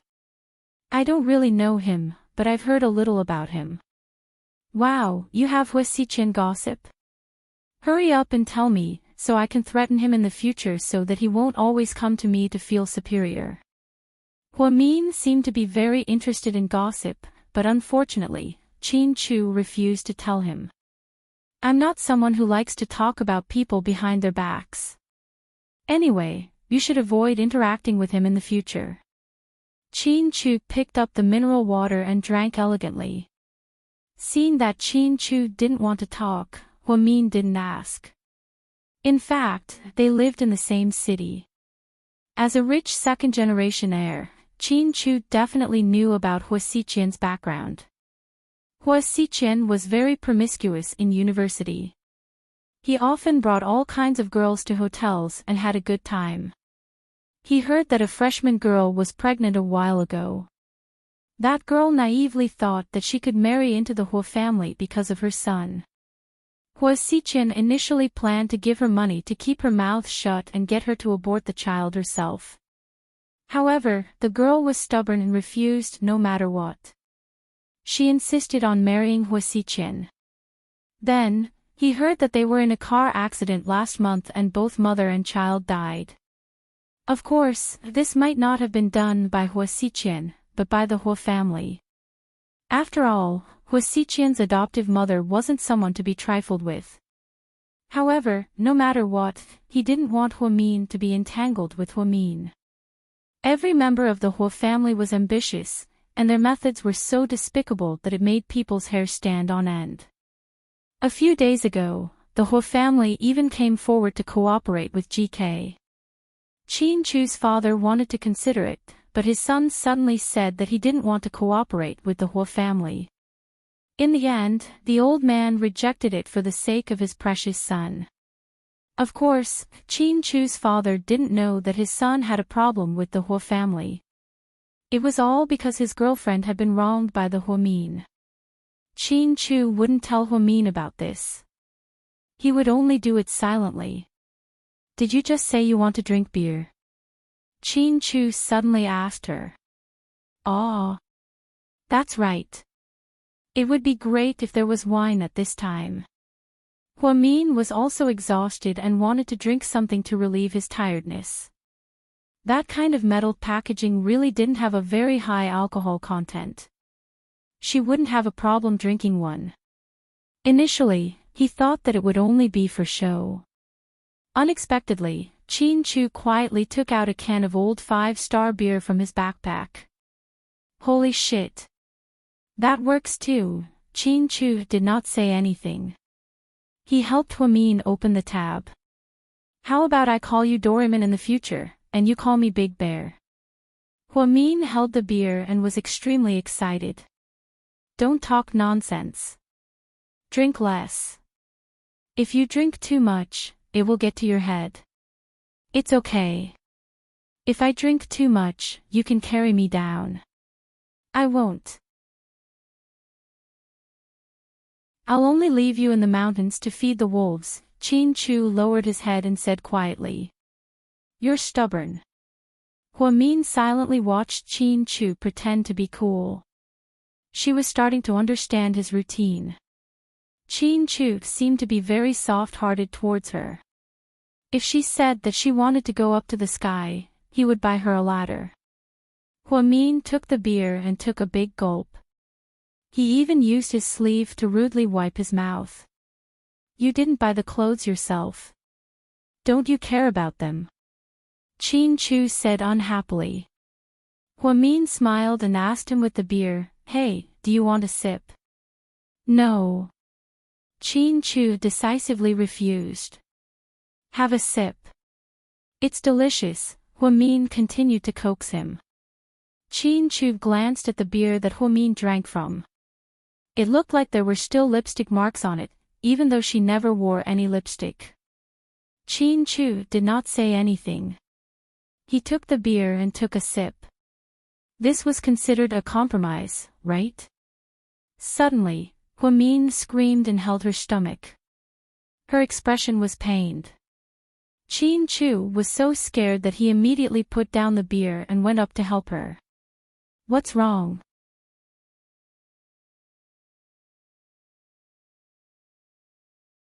Chapter 47-46. At this moment, Qin Chu was so scared that his face changed color. He thought that Huamin was having an emergency. "Qin Chu. I think I'm on my period," Huamin said awkwardly. Qin Chu's body trembled. He had never encountered a situation like this, even though he knew that girls had their periods every month. However, as a man, Qin Chu never thought that he would encounter such an awkward situation so soon. "Then what do I need to do?" I don't think you can help much. I need to go down the mountain to buy something." Huamin was too embarrassed to say the words tampons out loud. Qin Chu was also confused when he heard this. "You can't even remember the date." She knows her period is coming, but she's still drinking beer. Qin Chu suddenly regretted his soft-heartedness. He shouldn't have gotten her a beer. He heard that girls shouldn't touch cold things during their periods. When he was young, he saw his mother drinking brown sugar ginger tea and bird's nest soup every month. Qin Chu felt guilty and blamed himself when he thought about how he had just given the girl a beer. Huamin laughed. "It was supposed to be tomorrow, but it probably smelled the alcohol today and came early. You're still in the mood to joke around." Qin Chu glared at her. He stood up, took off his jacket, and carefully tied it around Huamin's waist. It covered her thighs, keeping her warm and not letting her catch a cold. Also, it covered the blood that Huamin accidentally got on her pants. Huamin's heart was warmed by Qin Chu's care. "Qin Chu, thank you." "You're welcome. After all, we're on the same side," Qin Chu said naturally. Then, before Huamin could say anything else, he picked her up and carried her on his back. Huamin was so scared that she almost screamed, "I can walk by myself." "I can't." Qin Chu didn't say anything. He carried his backpack with one hand and carried Huamin with the other. He was afraid that she would fall. "The mountain path is too steep. You're in danger." Qin Chu still didn't react. "Qin Chu, if you carry me like this, your stamina will be depleted. You won't be able to hold on." Qin Chu still did not say anything. "Qin Chu, be quiet. We'll talk when we get down the mountain." The good thing was that Qin Chu had excellent stamina. As the only heir of GK, Qin Chu had been practicing all kinds of self-defense since he was young and worked out every day.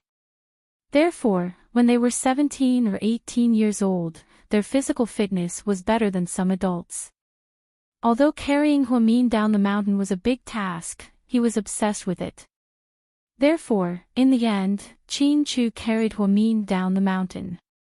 Because he sent a signal in advance, there was already a car waiting for them at the foot of the mountain. "Young master, why didn't you let us go up the mountain to pick you up?" Seeing his young master carry a lump of meat down the mountain, the hotel manager's heart ached. He was afraid that if anything happened to Qin Chu, the president would blame him. "You guys are wasting too much time," Qin Chu said faintly. The hotel staff immediately handed a towel to Qin Chu to wipe his sweat. Huamin didn't say anything, but she was very upset. She even wanted to cry. They were going to go to the hospital, but Huamin insisted.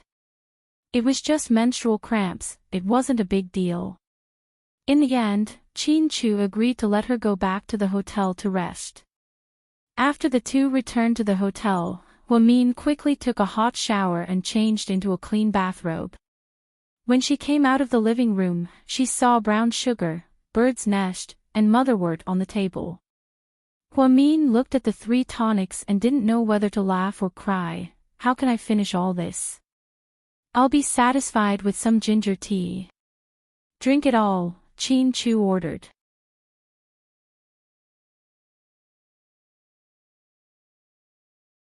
Chapter 47-47.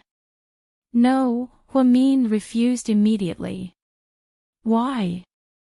Motherwort tastes awful. How about I drink the bird's nest and you drink the motherwort for me? Hwa-min purposely put him in a difficult position. Okay.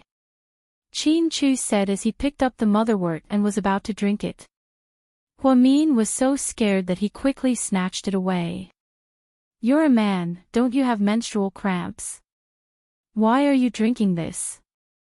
You're really drunk. Can you finish it? Chin-Chu looked up with pity in his eyes. Yes. Hwa-min gritted his teeth and only said one word. Then, under Chin-Chu's gaze, he finished all 3 big bowls. Chin-Chu, will I die from the poison? Hwa-min half-joked as he drank the 3 bowls in a mess. I'll burn ingots for you on Qingming. Fuck. Chin-Chu, you idiot. This was the first time Hwa-min heard him make such a cold joke. For a moment, he couldn't control himself and rushed over to hit him. He thought that he would dodge, but this guy didn't move like a block of wood. Therefore, when the fist landed, Hwa-min's heart softened and he lessened his strength. His originally powerful punch had turned into cotton. How was this hitting? This was flirting. With this tearing, the collar of Hwa-min's bathrobe opened. Hwa-min was only 15 years old and had a body full of ribs. But still, it made Chin-Chu's throat heat up. They were still in an ignorant era. They didn't know what kind of realm the fusion of the body was. Chin-Chu quickly turned his head away, not daring to look. Hwa-min also stood up awkwardly and quickly tightened his clothes. At this time, Chin-Chu brought over a very big box. It was golden and very beautiful. This is the dress I prepared for you. It's not like I don't have any clothes to wear. I can wear the one I wore when I came here. I've already washed it. Hwa-min was too embarrassed to ask for another gift from Chin-Chu. Ever since she came here, she had been eating a big meal, looking at the fountain, and getting her sportswear and shoes.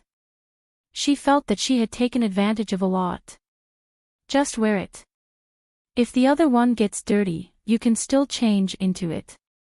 Hwa-min silently took it and opened it. Fortunately, Chin-Chu knew her better. The gift was not a dazzling golden gown, nor was it an eye-catching dress.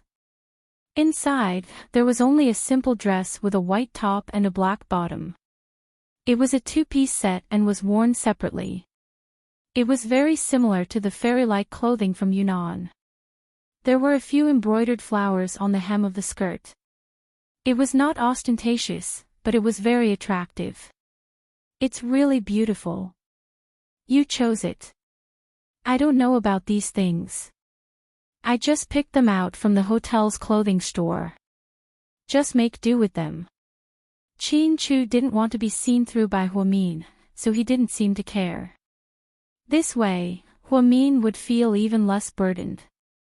Oh right, this is for you. Chin-Chu picked up a big black bag from the ground.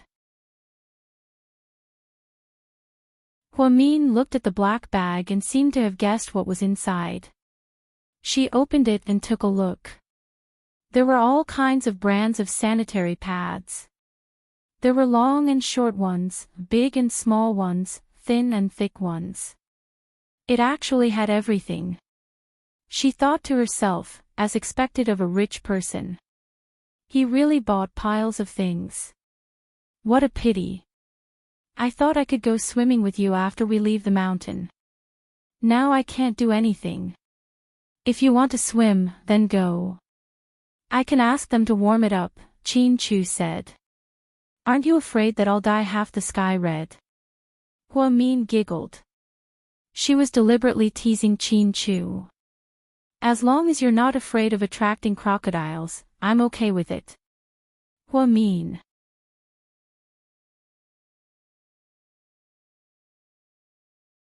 Chapter 47-48. Bastard. You actually want to feed me to the crocodiles. Although Hua-Min was displeased, she knew that Chin-Chu cared about her. After drinking all kinds of tonics, they put on warm clothes. Chin-Chu brought Hua-Min downstairs and walked around the hotel. This hotel was extremely luxurious in that era. Hua-Min suddenly felt that being rich was really good. At least she could live the life she wanted and not sigh helplessly. She also knew that if she was willing to return to the Hua family, she would probably live a luxurious life. But the problem was, what was the use of living a luxurious life in front of those annoying people? In front of the Hua family, even eating crabs would feel like eating dirt, right? If she was at home, even if she ate wild vegetables with her mother and Jixin, she would still feel endlessly happy. So, life was that simple. As long as you were happy, you didn't have to care about what others thought. Finally, the two of them strolled to the tea room. There were no guests. A beautiful tea artist in a cheongsam was tidying up the tea set. When she saw Chin-Chu, she was first stunned. Then, she quickly stood up and greeted, "Young master. Sit down." Chin-Chu, on the other hand, was calm. He turned around and asked Hua-Min, "Do you like tea?" Sure. I don't know how to taste it. I only know how to drink." Hua-Min giggled. "Come here." Hua-Min's voice was very soft. He really didn't want to be too loud for Hua-Min. The tea artist looked at the young man and woman enviously. She smiled and didn't say anything. "Please make us a pot of tea." "Okay, what do you like to drink, young master?" Chin-Chu looked at Hua-Min. Hua-Min had never drunk any good tea. She heard that it cost a few thousand yuan per caddy. However, since Chin-Chu asked her, she couldn't say that she didn't know. So Hua-Min cleared his throat and said, "Westlake. Longjing. I also like to drink green tea. Give us a pot of Longjing tea." Chin-Chu said. "Yes, young master. Please wait a moment." After that, the pretty big sister started to get busy. The two of them quietly looked at the tea master's craft. It turned out that there was so much cultural heritage behind the way of tea. It seemed that picking up a teacup and drinking it in one gulp was not called drinking tea. It was more like drinking water. It was said that they had been given a pot of top-grade Longjing tea that was worth 10,000 yuan. Hua-Min only felt that it was delicious. It tasted sweet and refreshing, and the cup was small, so he drank a few cups in one go. Especially since the tea was warm, it was just right for her physical condition today. Listening to classical music, the two of them were so carefree. Hua-Min hoped that he would remember this moment forever. Chin-Chu seemed to only relax his brows when he was alone with her, revealing a rare gentleness. She was glad that he liked her even though he was so nice. After drinking the pot of tea, the two of them clearly felt full.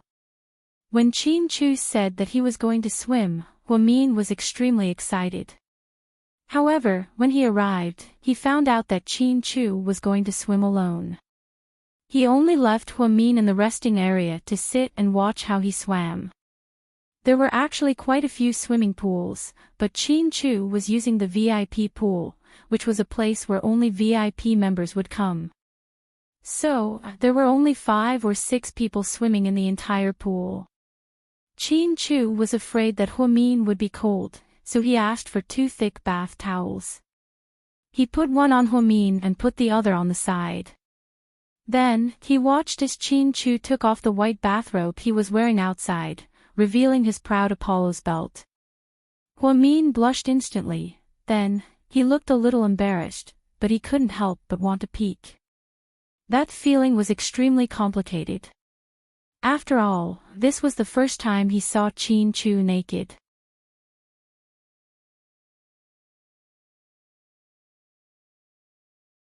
Chapter 47-49.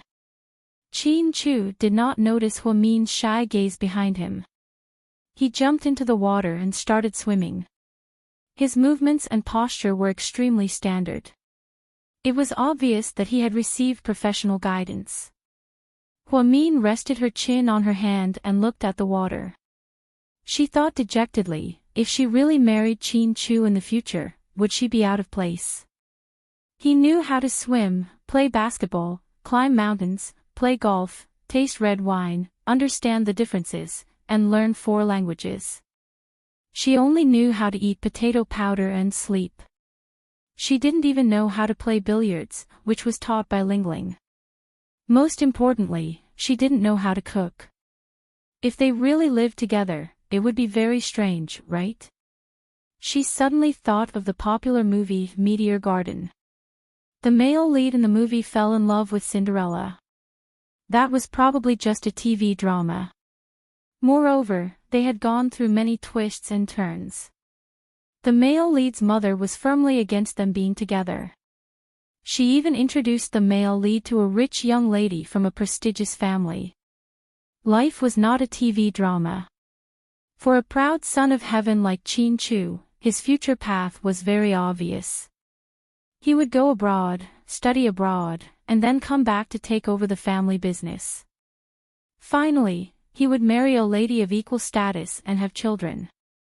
As for their inexperienced love, it couldn't even be called love. It could only be called the ignorant love of adolescence. In the end, when he was successful and had everything in his hands, he would be the one who had the most power. If the media interviewed him, he would probably say casually, "I was still young then. My first love didn't understand love at all."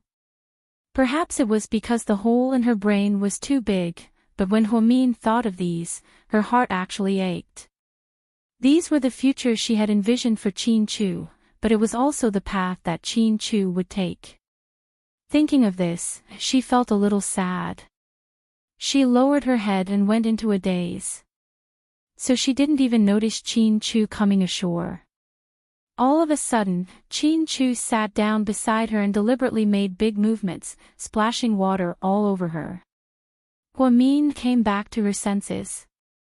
"Do you want to fight?" Chin Chu raised the corner of his mouth. "What are you thinking about?" "Nothing." "Liar. There's clearly a story in your eyes." "No, you're mistaken." "There's only an accident in my eyes," Huamin said jokingly. Seeing that Huamin wasn't telling the truth, Chin Chu didn't ask. "Let's go watch a movie. There's a cinema here." Huamin was surprised. "Of course, there's also a gym." "Rich indeed," Huamin exclaimed. Chin Chu didn't say what movie it was, so Huamin followed him in a daze. Later, she swore that this was the most regretful thing she had ever done. She thought that Chin Chu was a different kind of boyfriend, but who knew that he was also such a scammer? When they entered the cinema, they found that there were quite a lot of people. Therefore, she thought that it was some European and American blockbuster. But as soon as the opening music started, she knew she was in trouble. This was a fucking horror movie, the opening was very scary, and it was a Thai horror film. It was said that Western horror films were very violent and bloody, while Japanese and Korean horror films were very scary. In Thailand, you would definitely be scared to the point of screaming and having a mental breakdown. Huamin still remembered that the movie they watched was called Possessed by a Ghost. The atmosphere of the Thai horror film and the actors' looks were unforgettable. After the opening scene, Huamin was scared after seeing the first scene. Chin-Chu, don't you know that girls can't be scared when they're on their period? That's why you have to lie in my arms the entire time. Chin-Chu said shamelessly. But I can still hear the music. It's so scary. I can cover your ears for free. So, you're digging a hole for me to jump into, right? If you don't like it, we can go out now, but it's so dark in here. If we go out, what if we see something dirty? Before Chin-Chu could say anything, Hua-min was scared. Shut up, you bastard. Help me cover my ears.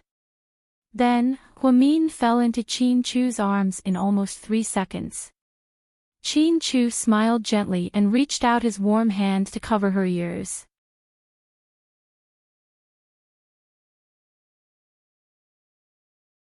Chapter 4750. Hua-min was so nervous that she didn't even care what Chin-Chu smelled like. Instead, she jumped into Chin-Chu's arms like an ostrich. Chin-Chu looked at Hua-min, who was on the verge of breaking down, and smiled gently. His plan worked. In fact, he just wanted to hug his girl. After all, once they returned to school, he had to keep a distance from Hua-min. He wanted to be close to Hua-min and wasn't afraid of rumors, but Hua-min couldn't. He didn't want the girl he liked to get hurt. He thought he could hug Hua-min quietly for a while, but Zhu Lingling called at this time. Ha! I think my phone is ringing. After speaking, Hua-min didn't care about being scared anymore. He quickly got up and took out his phone. Then, he covered his ears and slowly walked out. After all, the sound was too loud. Chin-Chu gritted his teeth and followed Hua-min. All his efforts were wasted. He had to tell Gao Ran to insult Zhu Lingling a few more times. Mian, what are you doing? Hua-min felt a little guilty. He turned around and looked at Chin-Chu. I'm at home. What are you doing at home? Zhu Lingling didn't feel anything. Reading novels or something. Ha, you're reading those romance novels again. They're so melodramatic. You're such a smart person, how did you get hooked on them? But the novels written by Pig Baby are really good. I'm reading her latest book. I really like the characters in it. Oh, right, you should be camping right now, right? You didn't go out with them. Why did you call me? Hua-min changed the topic. It's because that bitch Lu Xiying cancelled a lot of activities when she saw that Chin-Chu didn't come. The whole roasted lamb that was promised was also gone. I heard that there was going to be a bonfire party. Now everyone is playing on their own. Everyone is given a hamburger and a bottle of Coke. It's so disgusting. This woman doesn't want to take everyone to play. She clearly wants to chase Chin-Chu but failed. If I were Chin-Chu, I wouldn't want her. She looks like a carp spirit. No one in second middle school could compare to Zhu Lingling in terms of sharp-tongued words. She was truly a fierce general. Hua-min didn't laugh with her. Although she also hated Lu Xiying, people were like this. For example, although you are very good, there are people who don't like you and don't like you. After all, the human heart was the most complicated thing. No one could make everyone like it. Therefore, Hua-min just smiled and said, "All right, my dear lady.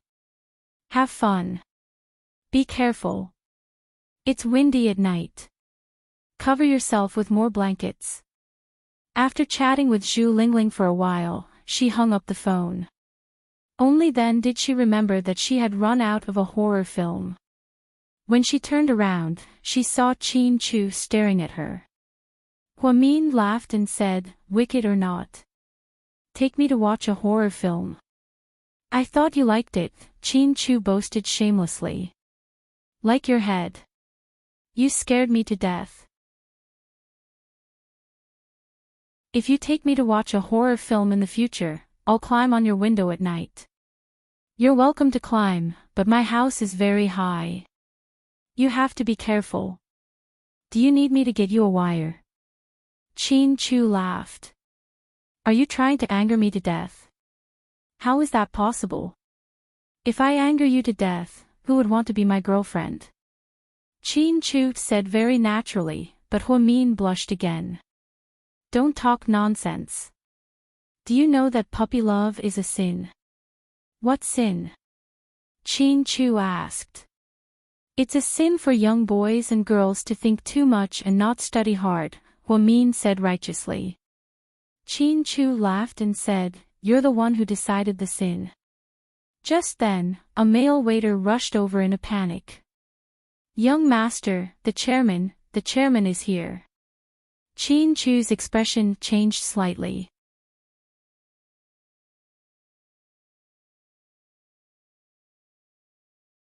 Chapter 47:51. When they heard that Chin Chu's father was here, Chin Chu's expression changed slightly. Huamin also lost her composure. They were still high school students, how could they know how awkward it would be to meet parents? Before Chin Chu could say anything, Huamin panicked. Chin Chu, I'll hide first. Chin Chu glanced at her. It's okay, you didn't do anything wrong. Why hide? Go sit in the cafe, I'll ask someone to prepare dessert for you. You rest first, I'll go meet my father.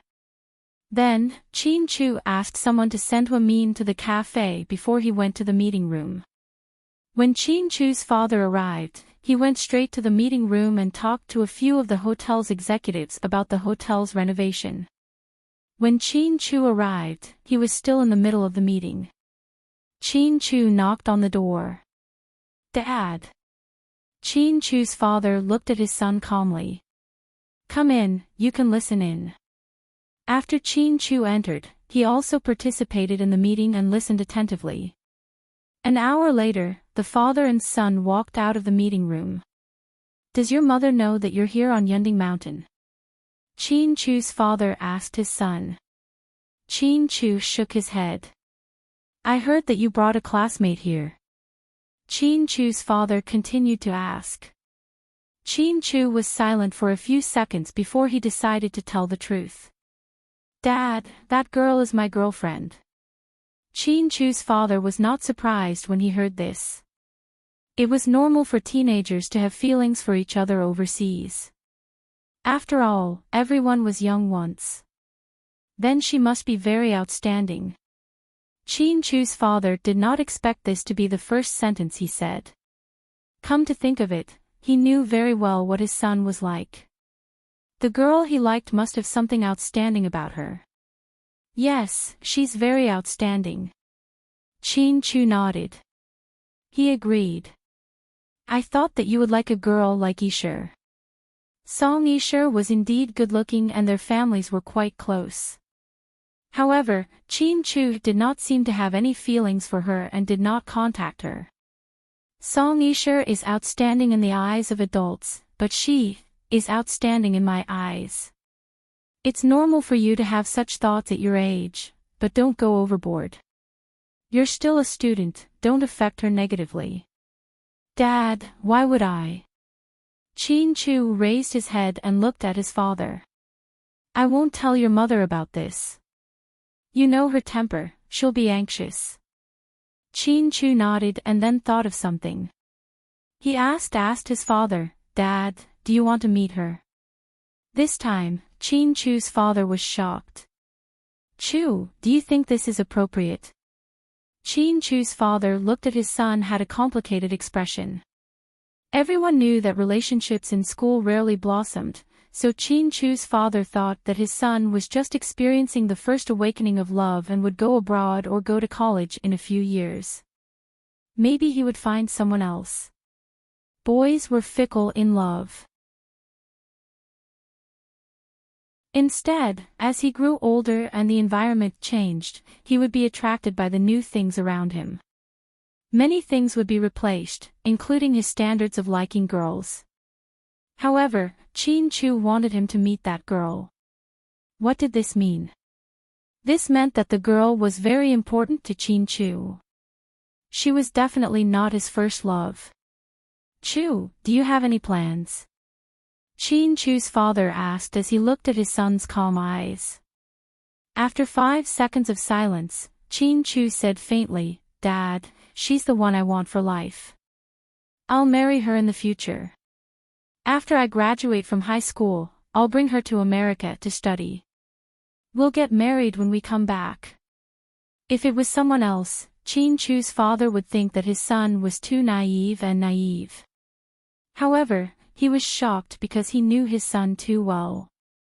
He knew that his son was serious. He also knew how stubborn he was when it came to the things he liked.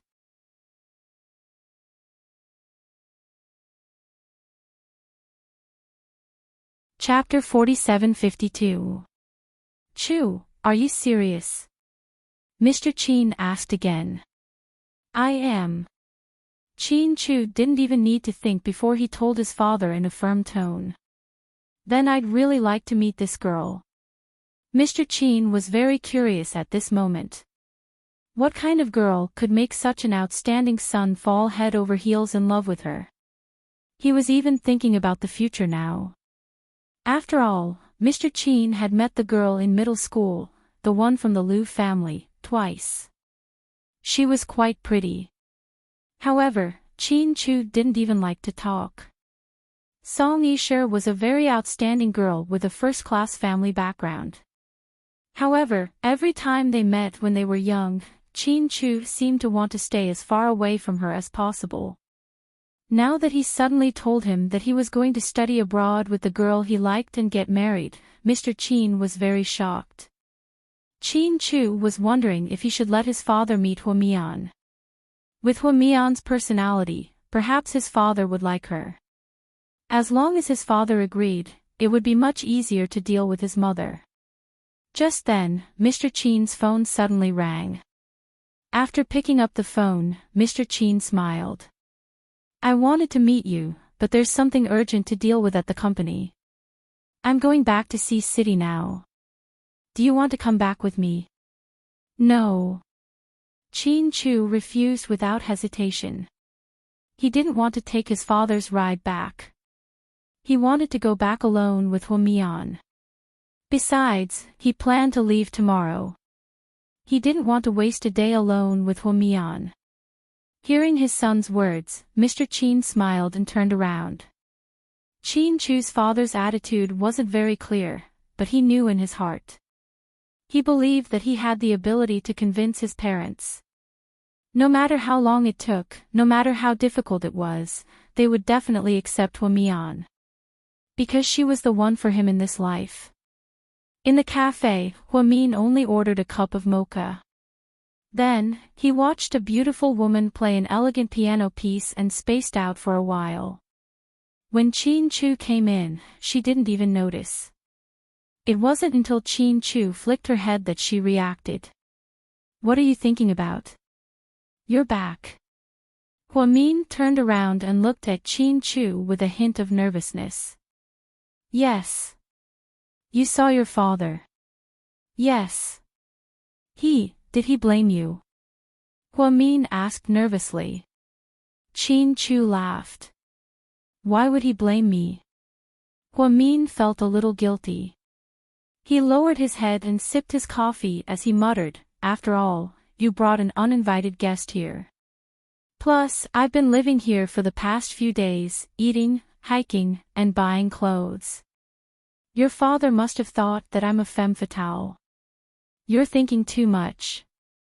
My dad doesn't care about this money at all. You probably don't know that this amount of money is nothing to him. Of course, I'm not trying to show off how rich my family is. I just want to say that people in my dad's position don't care about this amount of money at all. My family's company accounts for tens of millions of yuan every year. What does this amount to? What's more, it's your own son who spent it.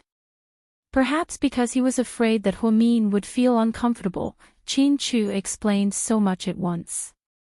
Wow. I'm so surprised. Surprised? Chu didn't understand her. He thought that she was surprised by his family's financial situation. However, Huamin continued to laugh. We've known each other for so long, but this is the first time you've said so much to me. Did you say 500 words just now? Chin Chu.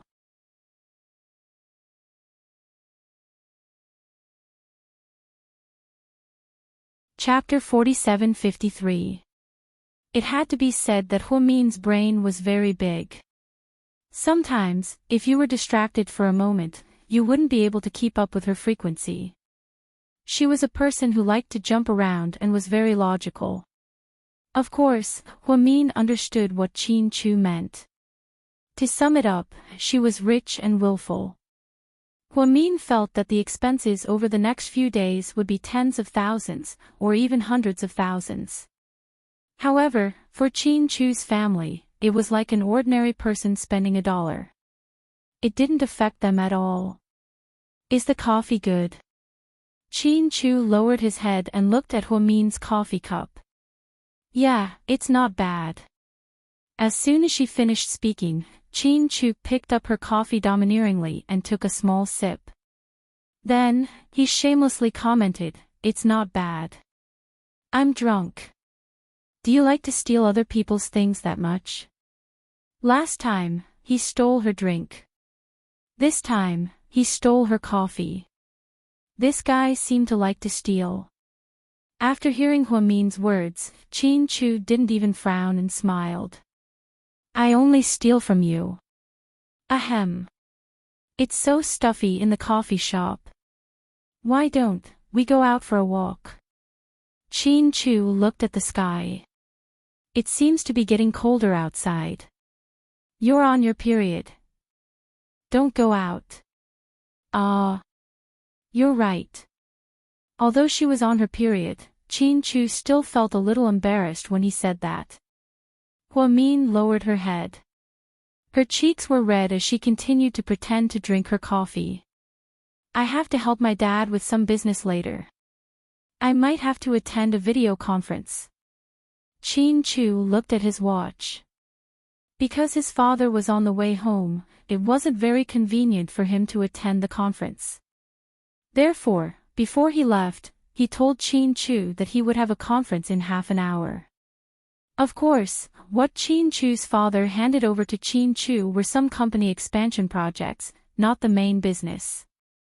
After all, his son was still young. He had to take things one step at a time. Okay, then I'll wait for you here. Or I'll go back to my room and sleep, Huamin said.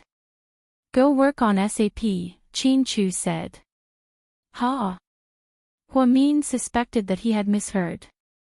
I've arranged everything for you. A staff member will come to pick you up in a bit. The 6th floor of the hotel is a paradise for female guests. There are excellent beauticians and masseuses here. Go and enjoy yourself. This isn't a good idea. I'm still on my period. I've already told them. They'll help you with some projects to keep you warm. Is that even possible? For someone of Huamin's status, he had never come across such a grand project before. At most, he would go to a large-scale bath with his mother, but he had never done anything like SAP. The only people who knew about it were those who had seen advertisements for a health club on TV.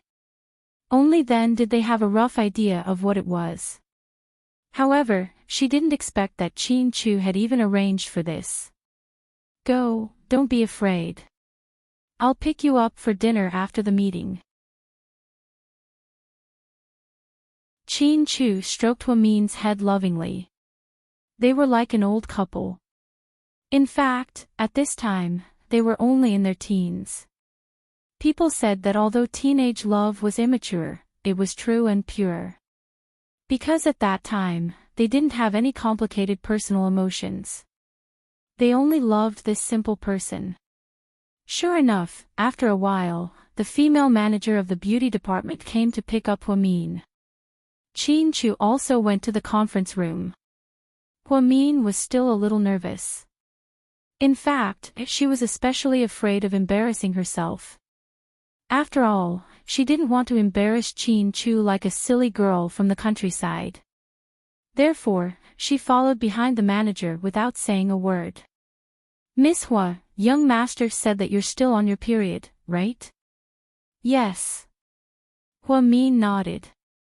"Then I'll get someone to massage your back with ginger essential oil." "Okay." "Then, do you still want to take a hot bath before that?" the woman asked gently. Hua Min shook her head. "Miss Hua, are you young master's girlfriend?" For some reason, the female manager suddenly asked with a smile.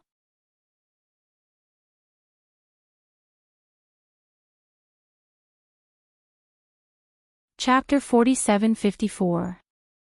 Hua Min bit her lips but didn't know how to answer. If she said yes directly, she might be looked down upon and thought of as a bad child who was in a relationship at such a young age.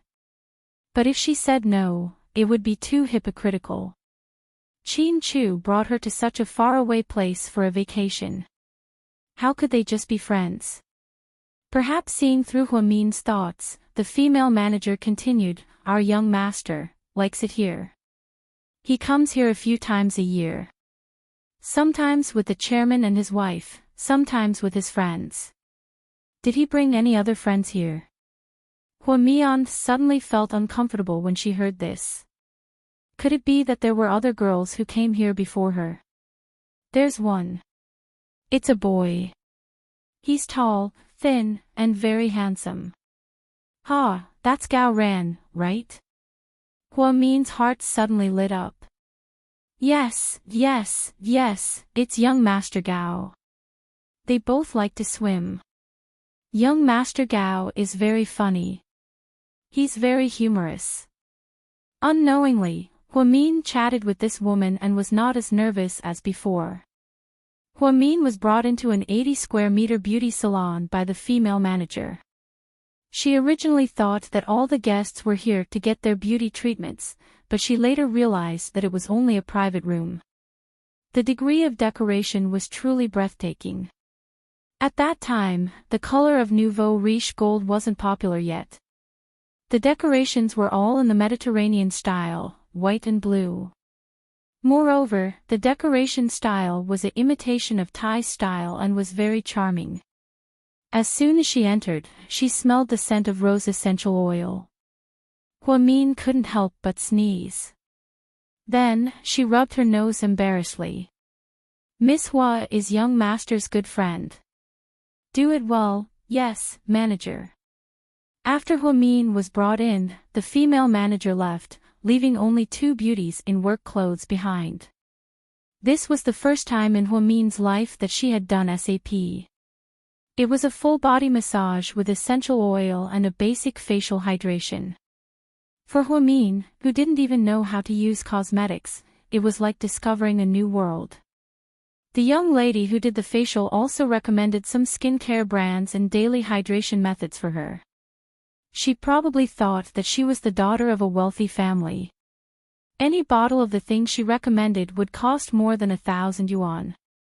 That was a few months' worth of living expenses for Hua Min's family. For her, she thought that it might never be possible. Chin Chu was indeed a man of his word.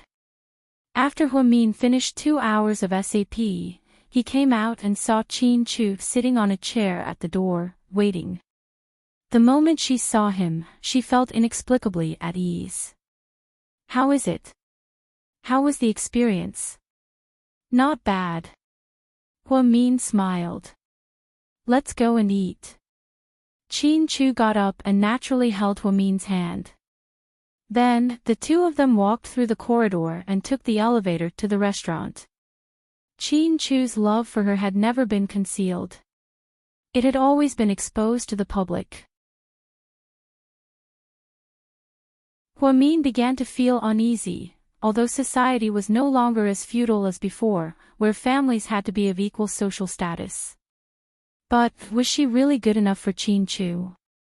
Perhaps it was because he was too outstanding that she felt a little inferior. If she was the daughter of a wealthy family, she would definitely date Chin Chu until they got married. But now, are you daydreaming again? When they were eating, Chin Chu saw that Huamin was worried, so he asked her. No. I'm just wondering if everyone will turn into charcoal when I see them on Monday. Huamin changed the topic. Mian. Yeah. I told my dad about us. Chin Chu elegantly cut into his steak. Huamin almost spat out the soup in her mouth.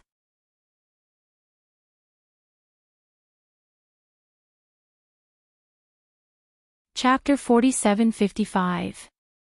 Ahem. Are you crazy? How old are we?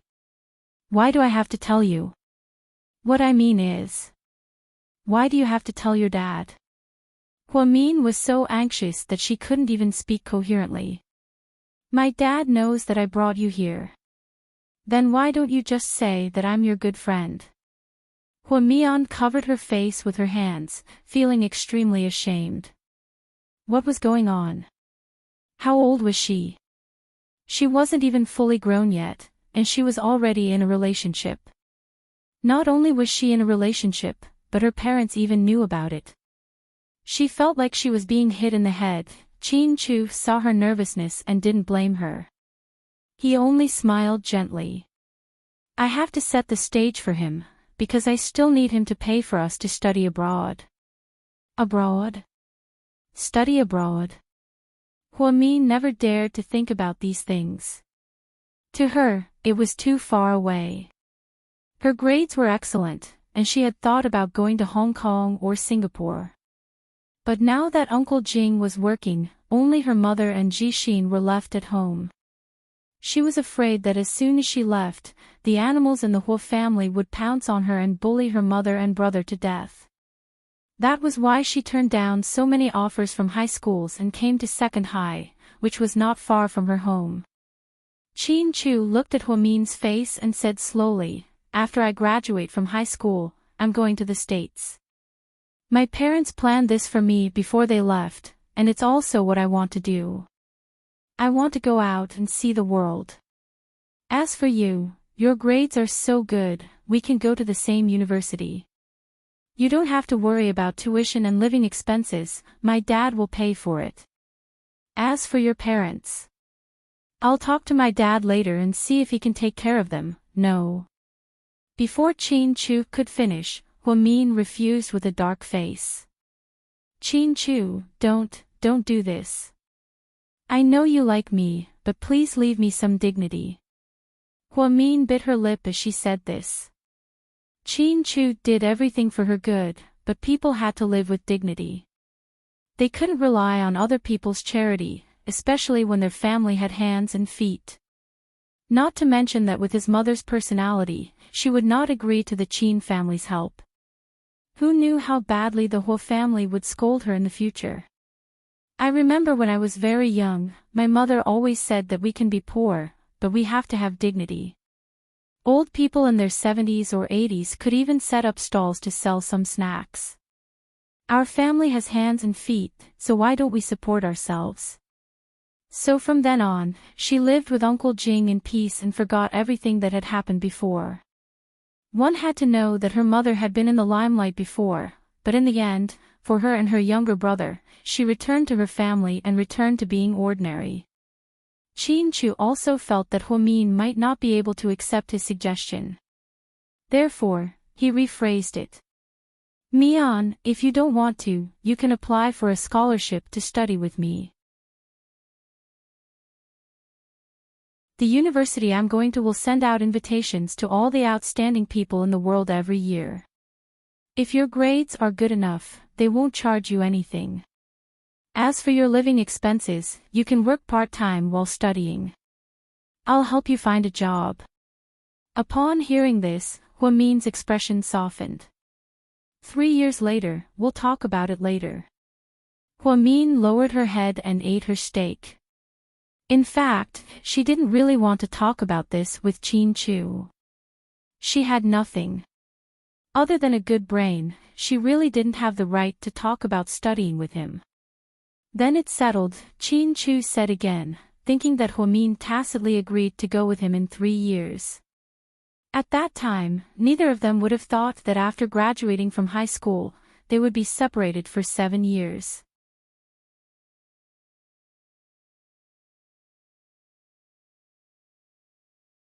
Chapter 47-56.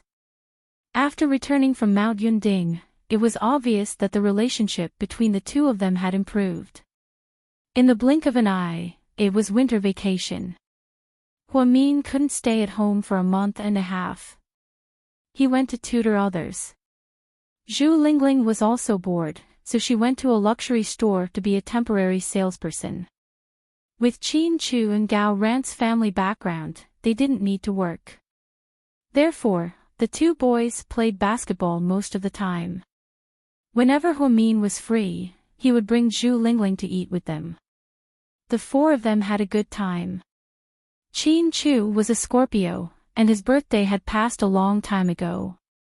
At that time, they weren't so close, and Huamin didn't give him any birthday gifts. However, as their relationship improved, Qin Chu treated Huamin better and better. This made Huamin feel like he owed Qin Chu something. On the eve of Chinese New Year, Huamin used the 1,000 yuan he earned from his part-time job to go to the mall with Zhu Lingling. He wanted to buy Qin Chu a gift. However, the problem was, what did Qin Chu lack? He really didn't lack anything. He had everything he needed. What should I do, Lingling?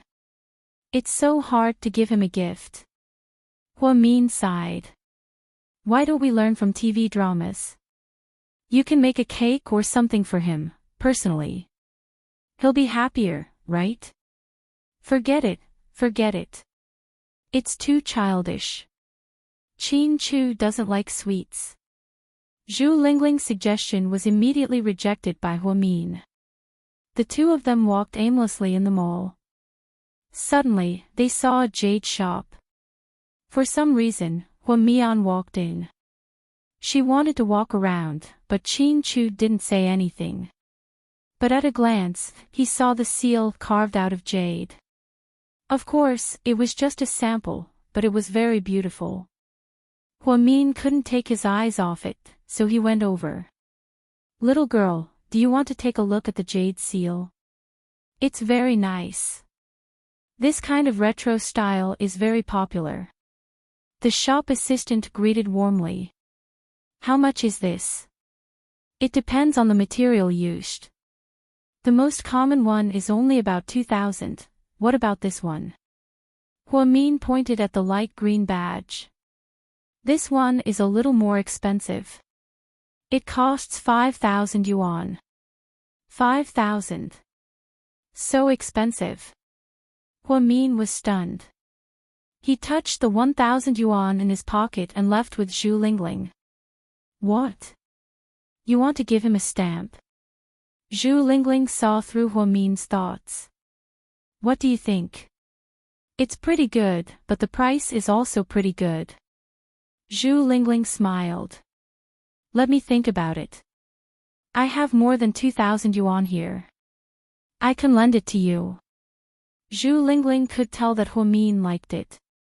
Forget it. I can't pay you back even if you lend it to me. Ha. Besides, even if you lend me 2,000 yuan, I still need 2,000 more. I can't raise that much money.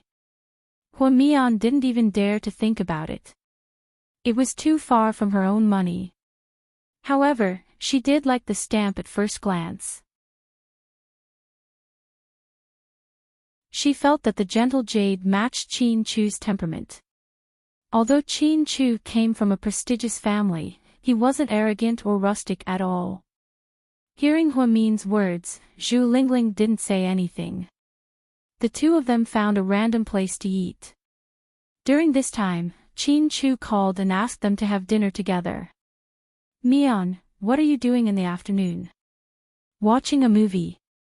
No, I have a tutoring job in the afternoon. I have to finish at 5 p.m. Why don't you go first? Qin Chu and Gao Ran said they're having steak together at 6 p.m. Okay. It'll be a waste if you don't eat, Zhu Lingling said on purpose. Are you and Gao Ran together?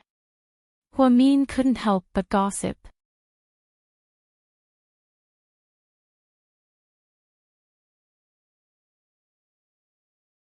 Chapter 47-57. Zhu Lingling immediately shook her head like a rattledrum.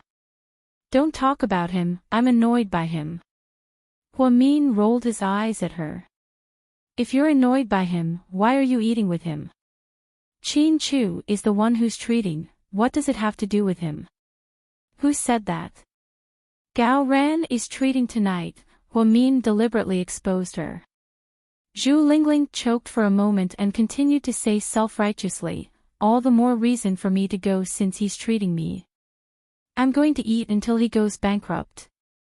Huamin smiled but didn't say anything. He knew that Zhu Lingling was stubborn. After parting ways with Zhu Lingling, Huamin looked at the address on his phone.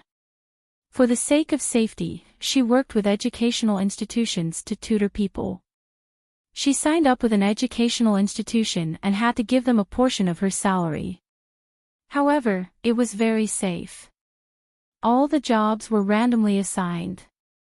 This way, Huamin didn't have to worry too much.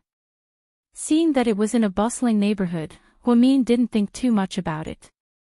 After all, the people who invited her to tutor were all children of rich second-generation heirs. Most of them were elementary school students, and occasionally, there were a few middle school students. In fact, she could tutor high school students, but many people didn't trust her. They felt that she was a high school student herself, so how could she tutor high school students?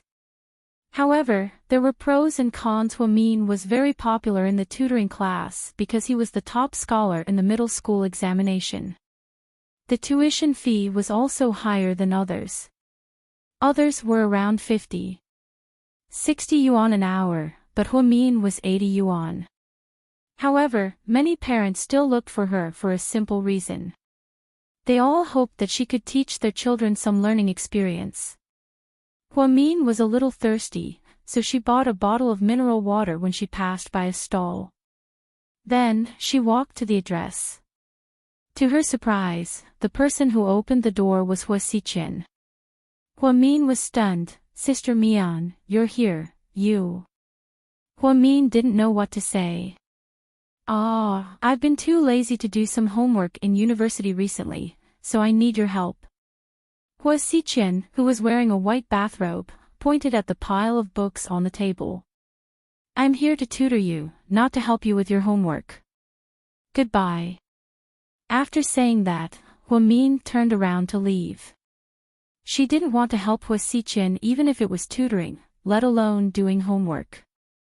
Although he had never offended her, every time she saw him, she would have an ominous feeling. She couldn't explain why, but it was just a feeling. Huamin, on the other hand, was a person who believed in his own feelings. Little sister Mian, why don't you take such a good opportunity to make money? Actually, my homework is very simple. It's just a medical thesis. I heard that you're quite knowledgeable in this field. If you help me finish it, I'll give you 10,000 yuan as a reward. Hua Xiqian's voice had a hint of laziness. It wasn't loud, but Huamin heard it clearly. Huamin originally didn't want to talk to this person. She didn't expect this house to belong to Hua Xiqian. The education institution told her that there was a need for tutoring and asked her to come here. She didn't expect it to be Hua Xiqian's house. It could also be said that it was Hua Xiqian's private property. Huamin was very surprised.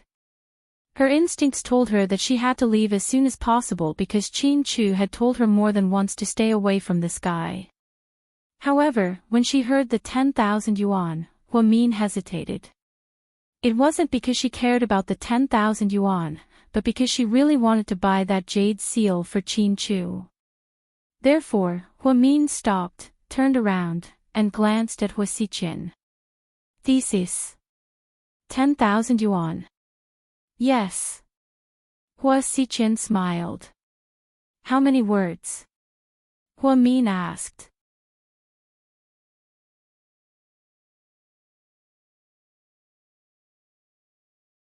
Chapter 4758. 6,000. Hua Xiqian leaned against the door frame in his bathrobe. He seemed sure that Huamin would stay. Deal. Huamin turned around and walked in with his back to the study. Huamin was dressed a little clumsily today. In the winter in the north, everyone dared to wear down jackets. Huamian was wearing a white down jacket, with the exception of those beautiful unfrosty girls. Underneath it was a red sweater, followed by a pair of jeans, and then a pair of white snowshoes. Actually, this was a student standard, but in Hua Xiqian's eyes, it was still old-fashioned. After Huamin came in, he didn't even take off his jacket. Instead, he asked Hua Xiqian, "Where's the computer?" He pointed at the workbench in the corner of the living room. There was a black Samsung ultra-thin laptop lying on it. "I'm using the computer. I have to look up a lot of information online." Huamin looked at his watch. "I need 2 hours." "No problem. Please pay the deposit first." Huamin didn't give up. "Little sister Mian, don't you trust me?" Hua Xiqian laughed, thinking that she was so cute. Especially when she asked for the deposit with a serious face. "Don't try to get close to me. Pay the deposit and I'll start working." Huamin looked at him calmly. Hua Xiqian stretched, walked to the sofa, and picked up a black Prada bag. He took out a wad of cash. "Here's 10,000 yuan, it's all for you." Hua Xiqian threw it over. Huamin picked it up, looked at it, and put the money on the table. Then, he turned on the computer and started working. "Do you still wear the shoes I gave you?" Hua Xiqian asked her. "No. Tsk. Little sister Mian, you don't seem to appreciate it. But I don't understand why you hate everything I give you, but you happily accept everything Qin Chu gives you." Upon hearing Qin Chu's name, Huamin stopped what he was doing. "Did you ask me to write a thesis or to gossip about me?" Hee, I'm just asking casually. Don't be nervous. Please don't disturb me when I'm working. Otherwise, it will affect my efficiency." Okay.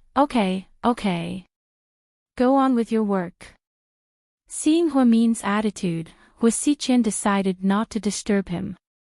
She picked up a book from the bookshelf and sat on the sofa to read it. Huamin, on the other hand, was sitting in front of the computer and working seriously. Hua Xiqian flipped his hands and suddenly felt very bored. Then, he went into his bedroom and took out his drawing board and brush. He sat on the sofa and looked at Huamin's side profile. Just like that, he silently began to draw. Huamin never knew how beautiful his side profile was. Hua Xiqian would never tell her about the 2 hours she spent at his house that day. As dazzling as the stars, he outlined Huamin's every move, stroke by stroke. Including those clear eyes, however, because it was only a side profile, it was still a bit regretful. 2 hours later, Huamin finished his thesis and Hua Xiqian finished his drawing. In order not to be discovered by Huamin, he put down the drawing board. "I'm done. Can you check and see if it's okay?" Huamin stood up and rubbed his sore shoulders. "So fast, did you copy it from the internet?" Hua Xiqian smiled. "If you don't trust me, why did you ask me to come?" "I was just joking, you're being serious again." "I don't think I know you well enough to joke around. Hurry up and check, I'm in a hurry." Huamin urged Hua Xiqian.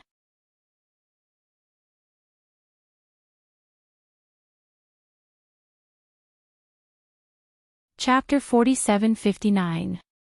Hua Xiqian slowly walked over and began to read her thesis. He didn't need to read it to know that her thesis would be interesting. He had read all of her essays for exams over the years. He even read all of her monthly exams after she came to second high. God knows how much he wanted to know her and get close to her, but he was afraid of scaring her. Mian, are you really not going to consider coming back to the Hua family? Why are you bringing this up again? Hua Min looked angry. Last time, she and her mother made their attitude clear and rejected Jiang Hong, didn't they? Mian, have you thought about it? If you want to be with Qin Chu, you have to come back to the Hua family. Otherwise, with your current status, you won't be able to enter Qin Chu's house. I swear, before you even enter, Qin Chu's mother will reject you. Look at your situation, your status, and your family background. Hua Xichen, when did you become so curious about me? I'm just concerned about my sister. I'm not your sister, and I don't need your concern. If there's nothing wrong with the examination, then I'll leave. After speaking, Hua Min picked up the stack of money on the table and was about to leave. Are you really not going to think about it? You don't have to be afraid. If you come back, I'll protect you. I won't let Hua Yanyan and Hua Si, those two good-for-nothings, bully you.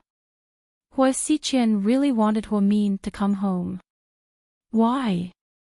Because he wanted to get close to her and grow up with her. Then, he would slowly bring her to his side. To Hua Xichen, Hua Min was the only salvation in his dark world. He wanted to save himself. Thank you for your kindness, but it's okay. Hua Min took the money and left without looking back. After leaving Hua Xichen's house, Hua Min excitedly rushed to the jade shop. Now that he had money, he was more confident. Can I trouble you to customize a jade seal for me? Hua Min was a little excited. Okay, what name should I write? Just write, Qin Chu. No, write the character Chu. Okay. Oh, no. Let me think. Hua Min had already made up his mind, but when he arrived there, he changed his mind at the last minute. In the end, she gritted her teeth and said to the salesperson, please help me engrave these words, the life of Chu Mian. Okay, are you sure? You can't change it. Yes, I'm sure. Alright, then I'll have to trouble you to pay. The jade is 5,000 yuan, and the craftsmanship is 800 yuan. The total is 5,800 yuan. Alright. Hua Min took out the money he had just earned from Hua Xichen and handed 58 notes to the salesperson. Then, he received a receipt. This is for you. Come here to get it in 3 days. Okay. Walking out of the jade shop, Hua Min was in a great mood. She imagined that 3 days later, Qin Chu would be very happy to see this gift. 6 p.m. Hua Min went to the restaurant they had arranged to meet. The three of them were already there. Hua Min was the last to arrive. As soon as she sat down, Zhu Lingling complained, My Mian. Can you not dress like a polar bear? Look at the girls in our school, none of them are like you. They all wear coats or thick jackets. Only you wear a down jacket. You look like a big loaf of bread. Hua Min smiled. I'm afraid of the cold. Then, she took off her down jacket. Qin Chu reached out to take it and hung it up for her. Qin Chu, don't you care about her? Look at her taste. She's like a Yugoslav. Zhu Lingling had always complained about Hua Min's taste in clothes. In fact, Hua Min had good taste, but she had to consider her family's financial situation.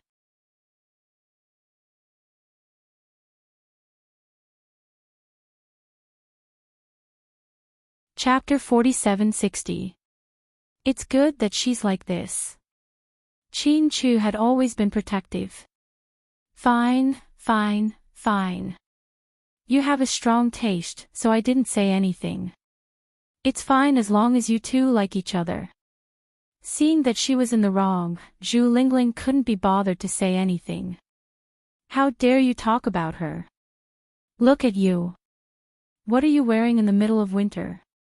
Your shoulders are exposed. Aren't you cold? Gao Ran criticized Zhu Lingling. I like it. Money can't buy it. What can you do about it? I don't care about you. I have nothing to do. I'll eat melon seeds myself. I don't care about you.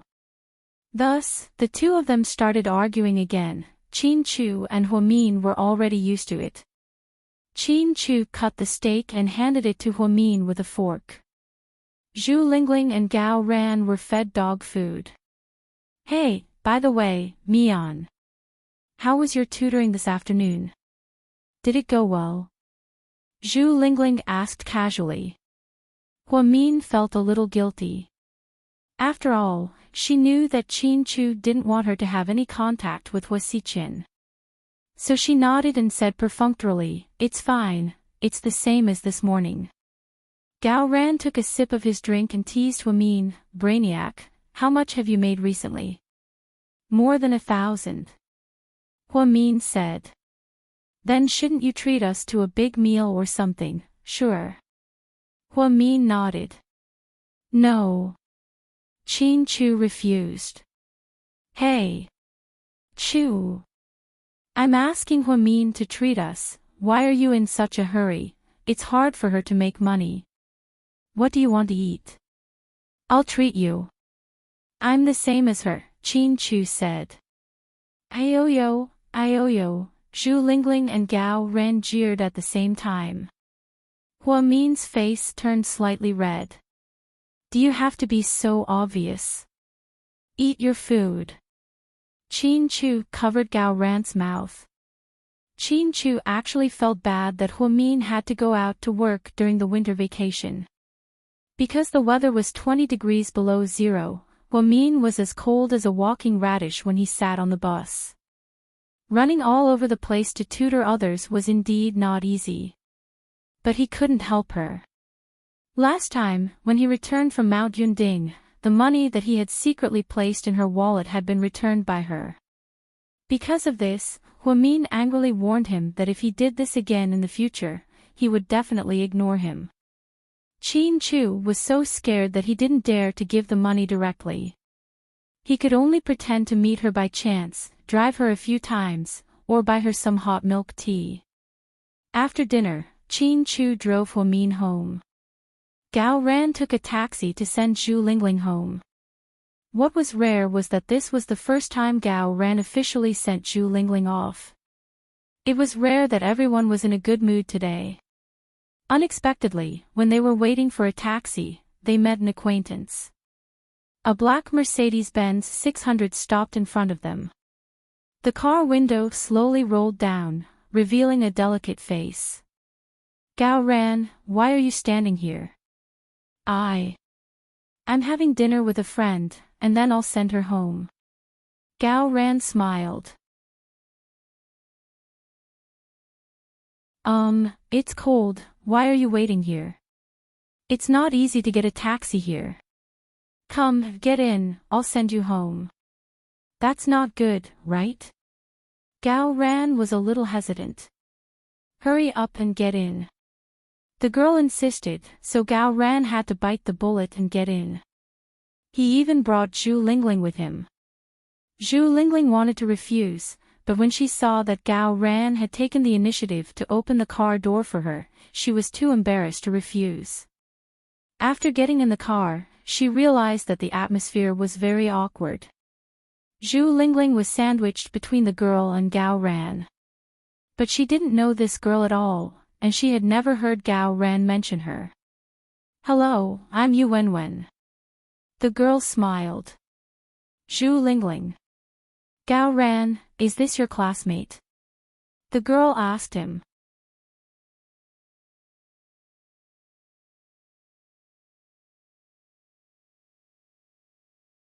Chapter 4761. Enrich, yes. Gao Ran didn't explain further. "A few days ago, Uncle Gao came to my house for tea. My dad also said that he's going to Fiji for a vacation in a few days and wants to invite your whole family, but Uncle doesn't have time. My mom said that you and your mom should come with us. My dad invested some money there to develop tourism there." That island is very beautiful. Ah, I might not have time. I have a basketball game in a few days. Then I won't go either. I'll go and cheer you on. It was obvious that the girl liked Gao Ran. Throughout the entire process, Zhu Lingling didn't say a word because she couldn't get a word in. The girl had a chauffeur when she went out. She drove a Mercedes-Benz and carried a Chanel bag. The bracelet on her hand was Cartier, which was worth more than 200,000 yuan, and her shoes were worth more than 10,000 yuan. Zhu Lingling knew that Zhu Lingling was the daughter of a rich family. She also heard that Gao Ran's father was a high official and knew many high-ranking officials and dignitaries. Now it seemed that there was indeed a difference between her world and theirs. At this moment, she suddenly understood why Mian always said that she and Qin Chu were in a different world. It turned out that she felt it too. She originally wanted to confess to Gao Ran in front of her house. Now it seemed that he might have a better candidate. Stop the car in front, I want to get off, Zhu Lingling suddenly said. Isn't your house in Chaoyang district? Ah, my grandma's house is here. I suddenly miss my grandma, please stop. Just like that, Zhu Lingling got off the car halfway. I'll drive you. Gao Ran was about to get off the car. No need, you can accompany your friend. Goodbye. Zhu Lingling smiled awkwardly, and then almost ran away in a panic. Gao Ran wouldn't know that Zhu Lingling had planned to confess that night. However, she was interrupted by an uninvited guest. 3 days later. Huamin finished working for the holidays and asked Qin Chu to meet her. That day, she held the jade seal and waited in a Western restaurant with a good environment. She had sent a message to Qin Chu in the morning. Although he did not reply, he would definitely come when he saw it. She directly sent the location and time, and then waited here. Huamin never dreamed that the person who came was not Qin Chu, but Qin Chu's mother. Qin Chu woke up early that day and went to the construction site with his father. It was said that there was a murder case there. Therefore, he forgot to bring his phone.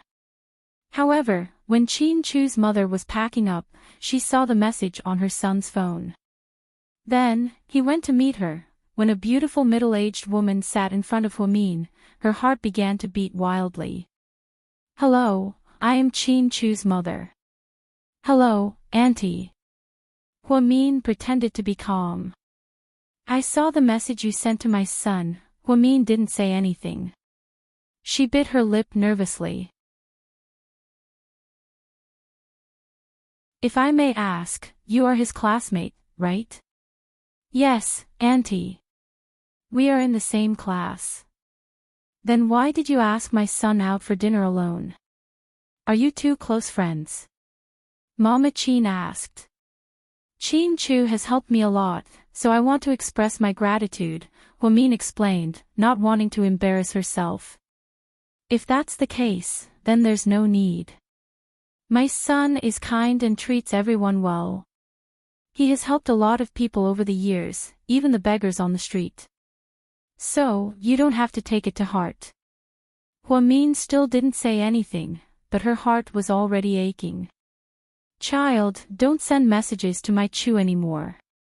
Girls should save some dignity for themselves.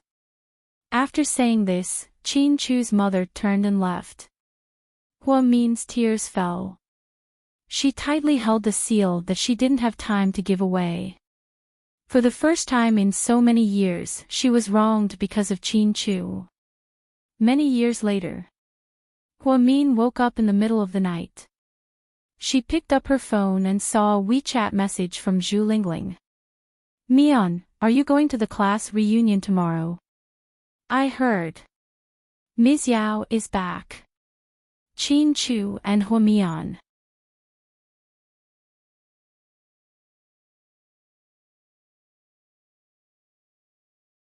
Chapter 4762. In July, it was raining in Jiangnan. A girl in a black windbreaker walked in the heavy rain with a transparent umbrella. Her steps were light, and when she stepped on the ground, her steps were so steady that the rain didn't even splash on her. She came to her rented apartment at a leisurely pace. It was an old tube-shaped apartment, and most of the residents were widowed old people. The girl covered her face with an umbrella, so no one could see her face clearly. She took out a key and unlocked the old door. Then, she opened the door and walked in. She even put away the umbrella without hesitation. "Don't move." In the corner, two men in black came out of nowhere. Their faces were covered, and they had pistols in their hands. One of them walked out from the left and the other from the right, aiming at her temple. The girl didn't panic. She casually placed the umbrella on the cabinet by the door. Then, she put down the vegetables in her left hand. "Good, I bought a lot of groceries today. Do you want to stay and eat hot pot with me?" She smiled. "Don't play tricks." "Damn girl, tell me, where is the professor?" The girl sighed slightly. Then, she sat down on the table and leisurely poured herself a cup of herbal tea. "I've told you many times, if you want to find the old man, you should go to him. Why are you looking for me? It's so annoying, since you don't want to talk, we can only take you away. I believe, our boss has many ways to make you talk." After speaking, one of the assassins walked over quickly, trying to grab the girl. But before he could even touch her shoulder, the young lady made her move. Crack, crack. In just 2 moves, both of his hands were broken, just like a butterfly with broken wings. Everything happened in a split second. When the other assassin came to his senses, he shot at the girl. The girl, who was sitting down, suddenly did a backflip. She flew up from the chair and snatched the shot. Then, something flew out of her sleeve. It directly cut through the man's neck. The other assassin fell to the ground with a little blood flowing out of his neck. Beside him was a murder weapon card. There were only 2 words on it, Lu Yen. "Your boss is so useless. How can he send out such a person? What an insult to my intelligence." Lu Yen looked at the other assassin with broken hands. That person had a backbone. He was in great pain, but he refused to beg for mercy. He lay on the ground, in so much pain that he wished he was dead. Lu Yen turned around and sat down at the square table to continue drinking tea. Looking at the heavy rain outside the window, she was still in the mood to sing softly. The banana leaves outside the curtain provoked the sudden rain, the door knocker provoked the copper green, and I passed by Jiangnan town and provoked you. Jay Chou's Blue and White Porcelain was one of her favorite songs. She felt that it was very artistic. When she imagined that scene, she felt that it was extremely beautiful. The killer kicked the ground with both hands and then used his mouth to pick up the pistol that had fallen earlier. But before he could do anything, he saw the girl's high heels hook him forcefully. With a muffled sound, the pistol pierced through the killer's throat. It took less than a minute for the 2 assassins to die. Yes, only 60 seconds. Then, she continued to drink her tea calmly. He didn't seem to care about the smell of blood in the air. To her, killing people was as simple as eating and drinking. She was one of the most famous assassins in the world. She was the king of mercenaries in the mercenary world. She was a girl who had just celebrated her 20th birthday. Her name was Lu Yen.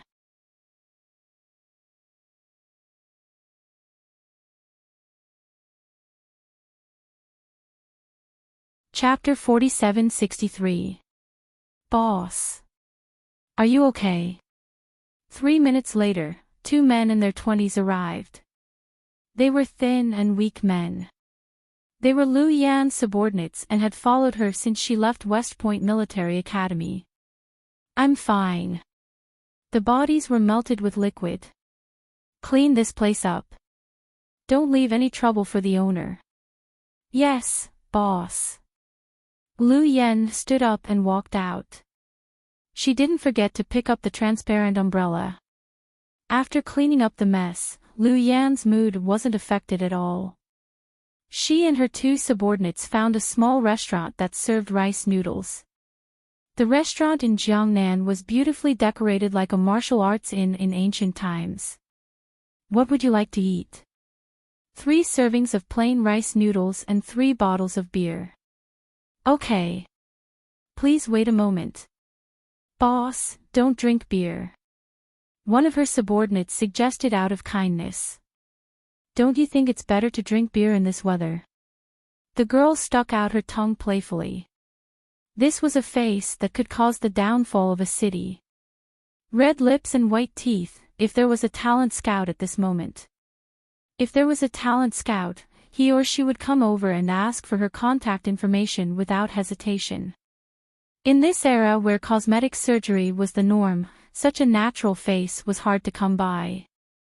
Some people said she had the face of a Hong Kong movie star in the 70s and 80s.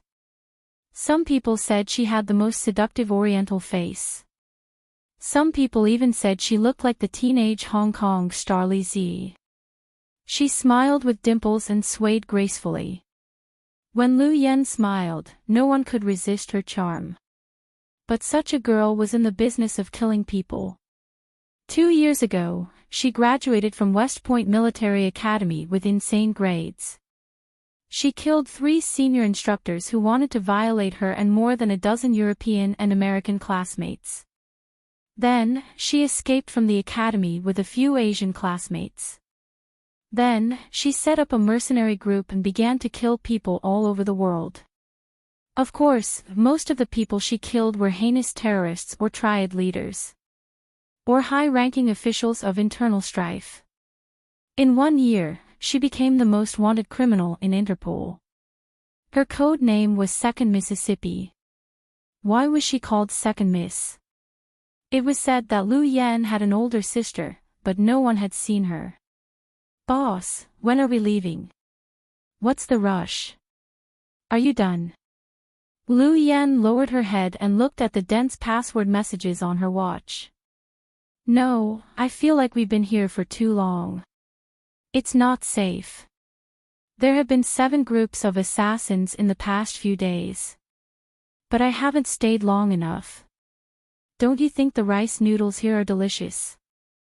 Lu Yen looked up. Her big, innocent eyes could make anyone's heart flutter. The 2 subordinates were speechless. Actually, the unspoken words in their hearts were, "All right, you're the boss, you call the shots." At this moment, Lu Yan's watch rang. She glanced at the phone and picked it up casually. Little Yen, where are you? The illusory image on the other end of the phone was that of a white-haired young man in a Russian military uniform. In China. Lu Yen lowered her head. When are you coming to Russia? If there's no business, why would I go to Russia? I'd be starving. To see the snowy plains of Siberia with you, Lu Yen teased. But the young man wasn't angry. I want to celebrate your birthday with you. I've already customized a gift. You don't have to give me a gift. Just transfer 50 million to my account number. The other end of the phone was silent. The 2 subordinates almost laughed out loud. Only their boss was so thick-skinned that she dared to extort money from young Master Chiao.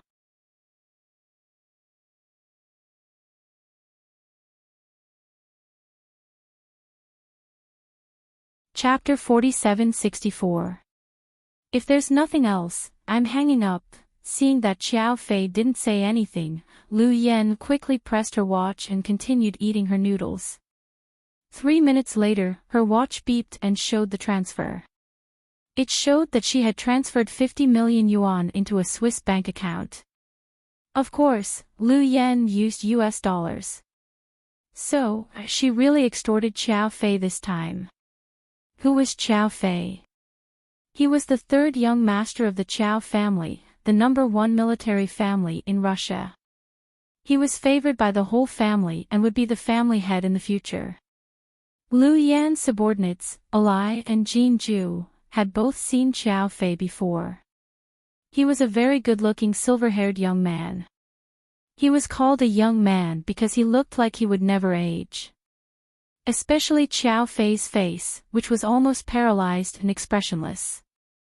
It was as if the end of the world had come, but he would still be as calm as he was.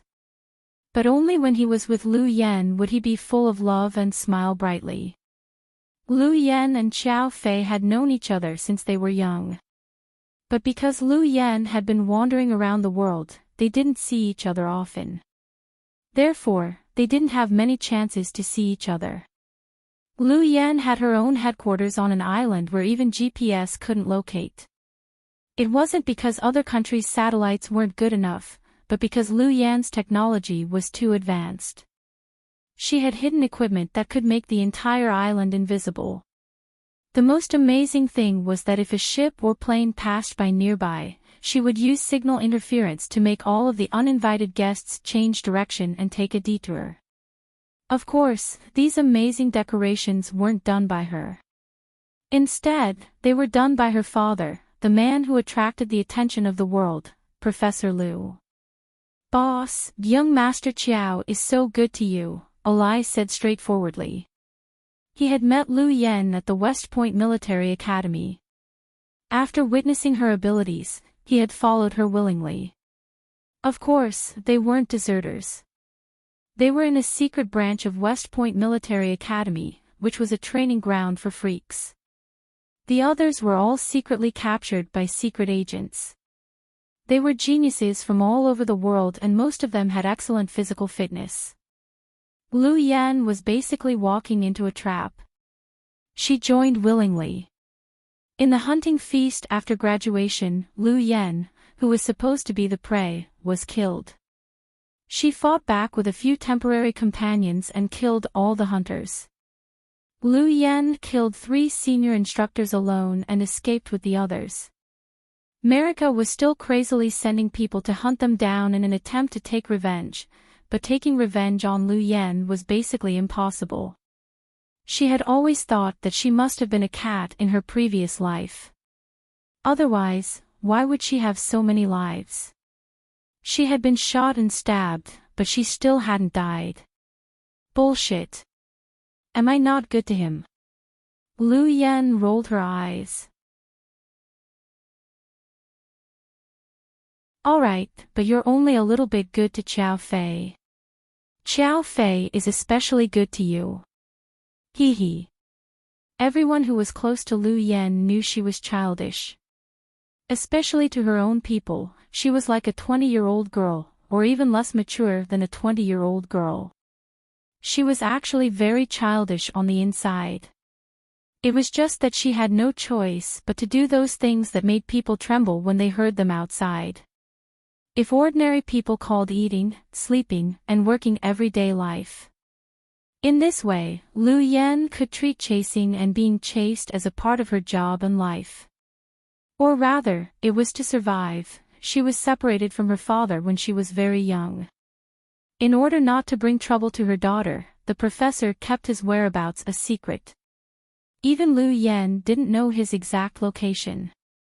When Lu Yan was 8 years old, she could live alone in a city or a country and escape from killers time and time again. So, when you were curious about why she was so powerful, she could tell you.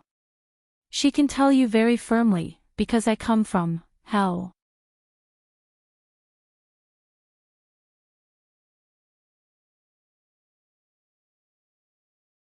Chapter 4765.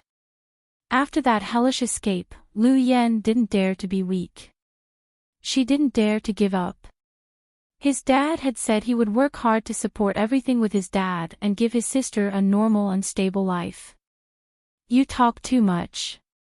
Hurry up and eat. Then we'll get to work. Lu Yan flicked Alai's head and finished the rice noodles in a few bites. She rubbed her belly in satisfaction and stood up. She had been in Jiangnan for a week and still hadn't seen the person she was looking for. It was said that the young master of Egret Mountain Villa was mute and very quiet. Someone from overseas offered 500 million to buy his internal organs. Egret Mountain Villa started out as a smuggling business. It was said that one of their ancestors was a tomb raider and raided many tombs. Later on, he gradually stopped and started to smuggle cultural relics. Perhaps there was a saying that was especially true.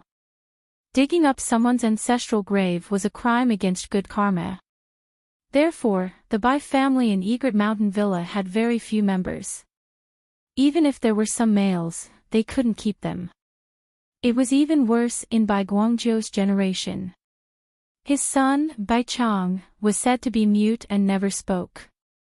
So, maybe karma really did come knocking on their door. On the surface, Bai Guangzhou was a low-key businessman from Jiangnan. His family had a serious porcelain business and had close relations with many countries in Southeast Asia. In fact, all of this was just a cover. He was trying to cover up his real smuggling business. It was said that the four-faced Buddha of the Tang dynasty that passed through his hands was sold at a high price of 1.8 billion yuan, shocking the world. Why didn't the higher-ups pay attention to such a big deal? This was also what everyone found the most strange. Therefore, the Bai family was still very capable. Since the beginning of the Qing dynasty, they had been rich for hundreds of years without falling. Lu Yan didn't want to care about the personal grudges between these customers and their targets. As long as it didn't go against her principles, she would take orders. Moreover, the people Lu Yan targeted didn't run away. So, although her mercenary group asked for a high price, they never failed. Chun Chun and the group took orders from Zambia. The buyer paid 100 million yuan as a deposit and asked for the organs of Bai Guangzhou's only son, Bai Chang. Lu Yan had investigated Bai Chang. Strangely, he had no other background except for being the eldest son of the Bai family. At this thought, Lu Yan turned on her watch again and opened the file. Bai Shang, male, 25 years old, the only son of Jiangnan's wealthy merchant, Bai Guangzhou. He was born unable to speak and had an autistic personality. He lived with his mother in Mount Hades since he was young. 10 years ago, after his mother passed away from illness, he lived in Mount Hades at the age of 15 until his father took him to Egret Mountain Villa at the age of 20. In the past 5 years, very few people had seen him. It seemed that he never took care of the family business and never met anyone. It was said that he would only appear once a year when the Bai family worshipped their ancestors. Lu Yan had been in this city for some time and had secretly visited Egret Mountain Villa several times. However, there was still no sign of the young master. He had originally said that he would return today, but he had just received news that the young master had fallen ill. In autumn, the cold dew was heavy. It was said that he caught a cold and had to stay in the Netherworld Mountains courtyard. "Boss. Leave it to us. We'll go to the Netherworld Mountain and kill them. Meet us at the airport," Jin Ju said. Lu Yan glanced at him. "Do you think you can enter the Netherworld Mountain?" Jin Ju froze. He used to be a soldier in North Korea and was almost executed for violating military rules. He was rescued at the last minute and brought to a crazy branch. He was also one of the prey. Because he came from a mysterious country, he had a strange personality and was the kind of person who didn't listen to anyone except Lu Yan. Jin Ju thought that he was good at fighting, and his family's Korean kung fu was the kind that could make people admire him. However, Lu Yan said that he couldn't enter the Netherworld Mountain. What kind of logic was that? Hearing this, All smiled. "Boss, are there many people guarding the Netherworld Mountain?" You're tuning in to the LoveLore Library YouTube channel. We're so grateful for your support and don't forget to subscribe to join us on this incredible journey through captivating stories. Your generosity through donations truly makes a world of difference, as it's the primary source of revenue that allows me to expand and enhance this channel for you. Thank you from the bottom of my heart for being a part of this adventure.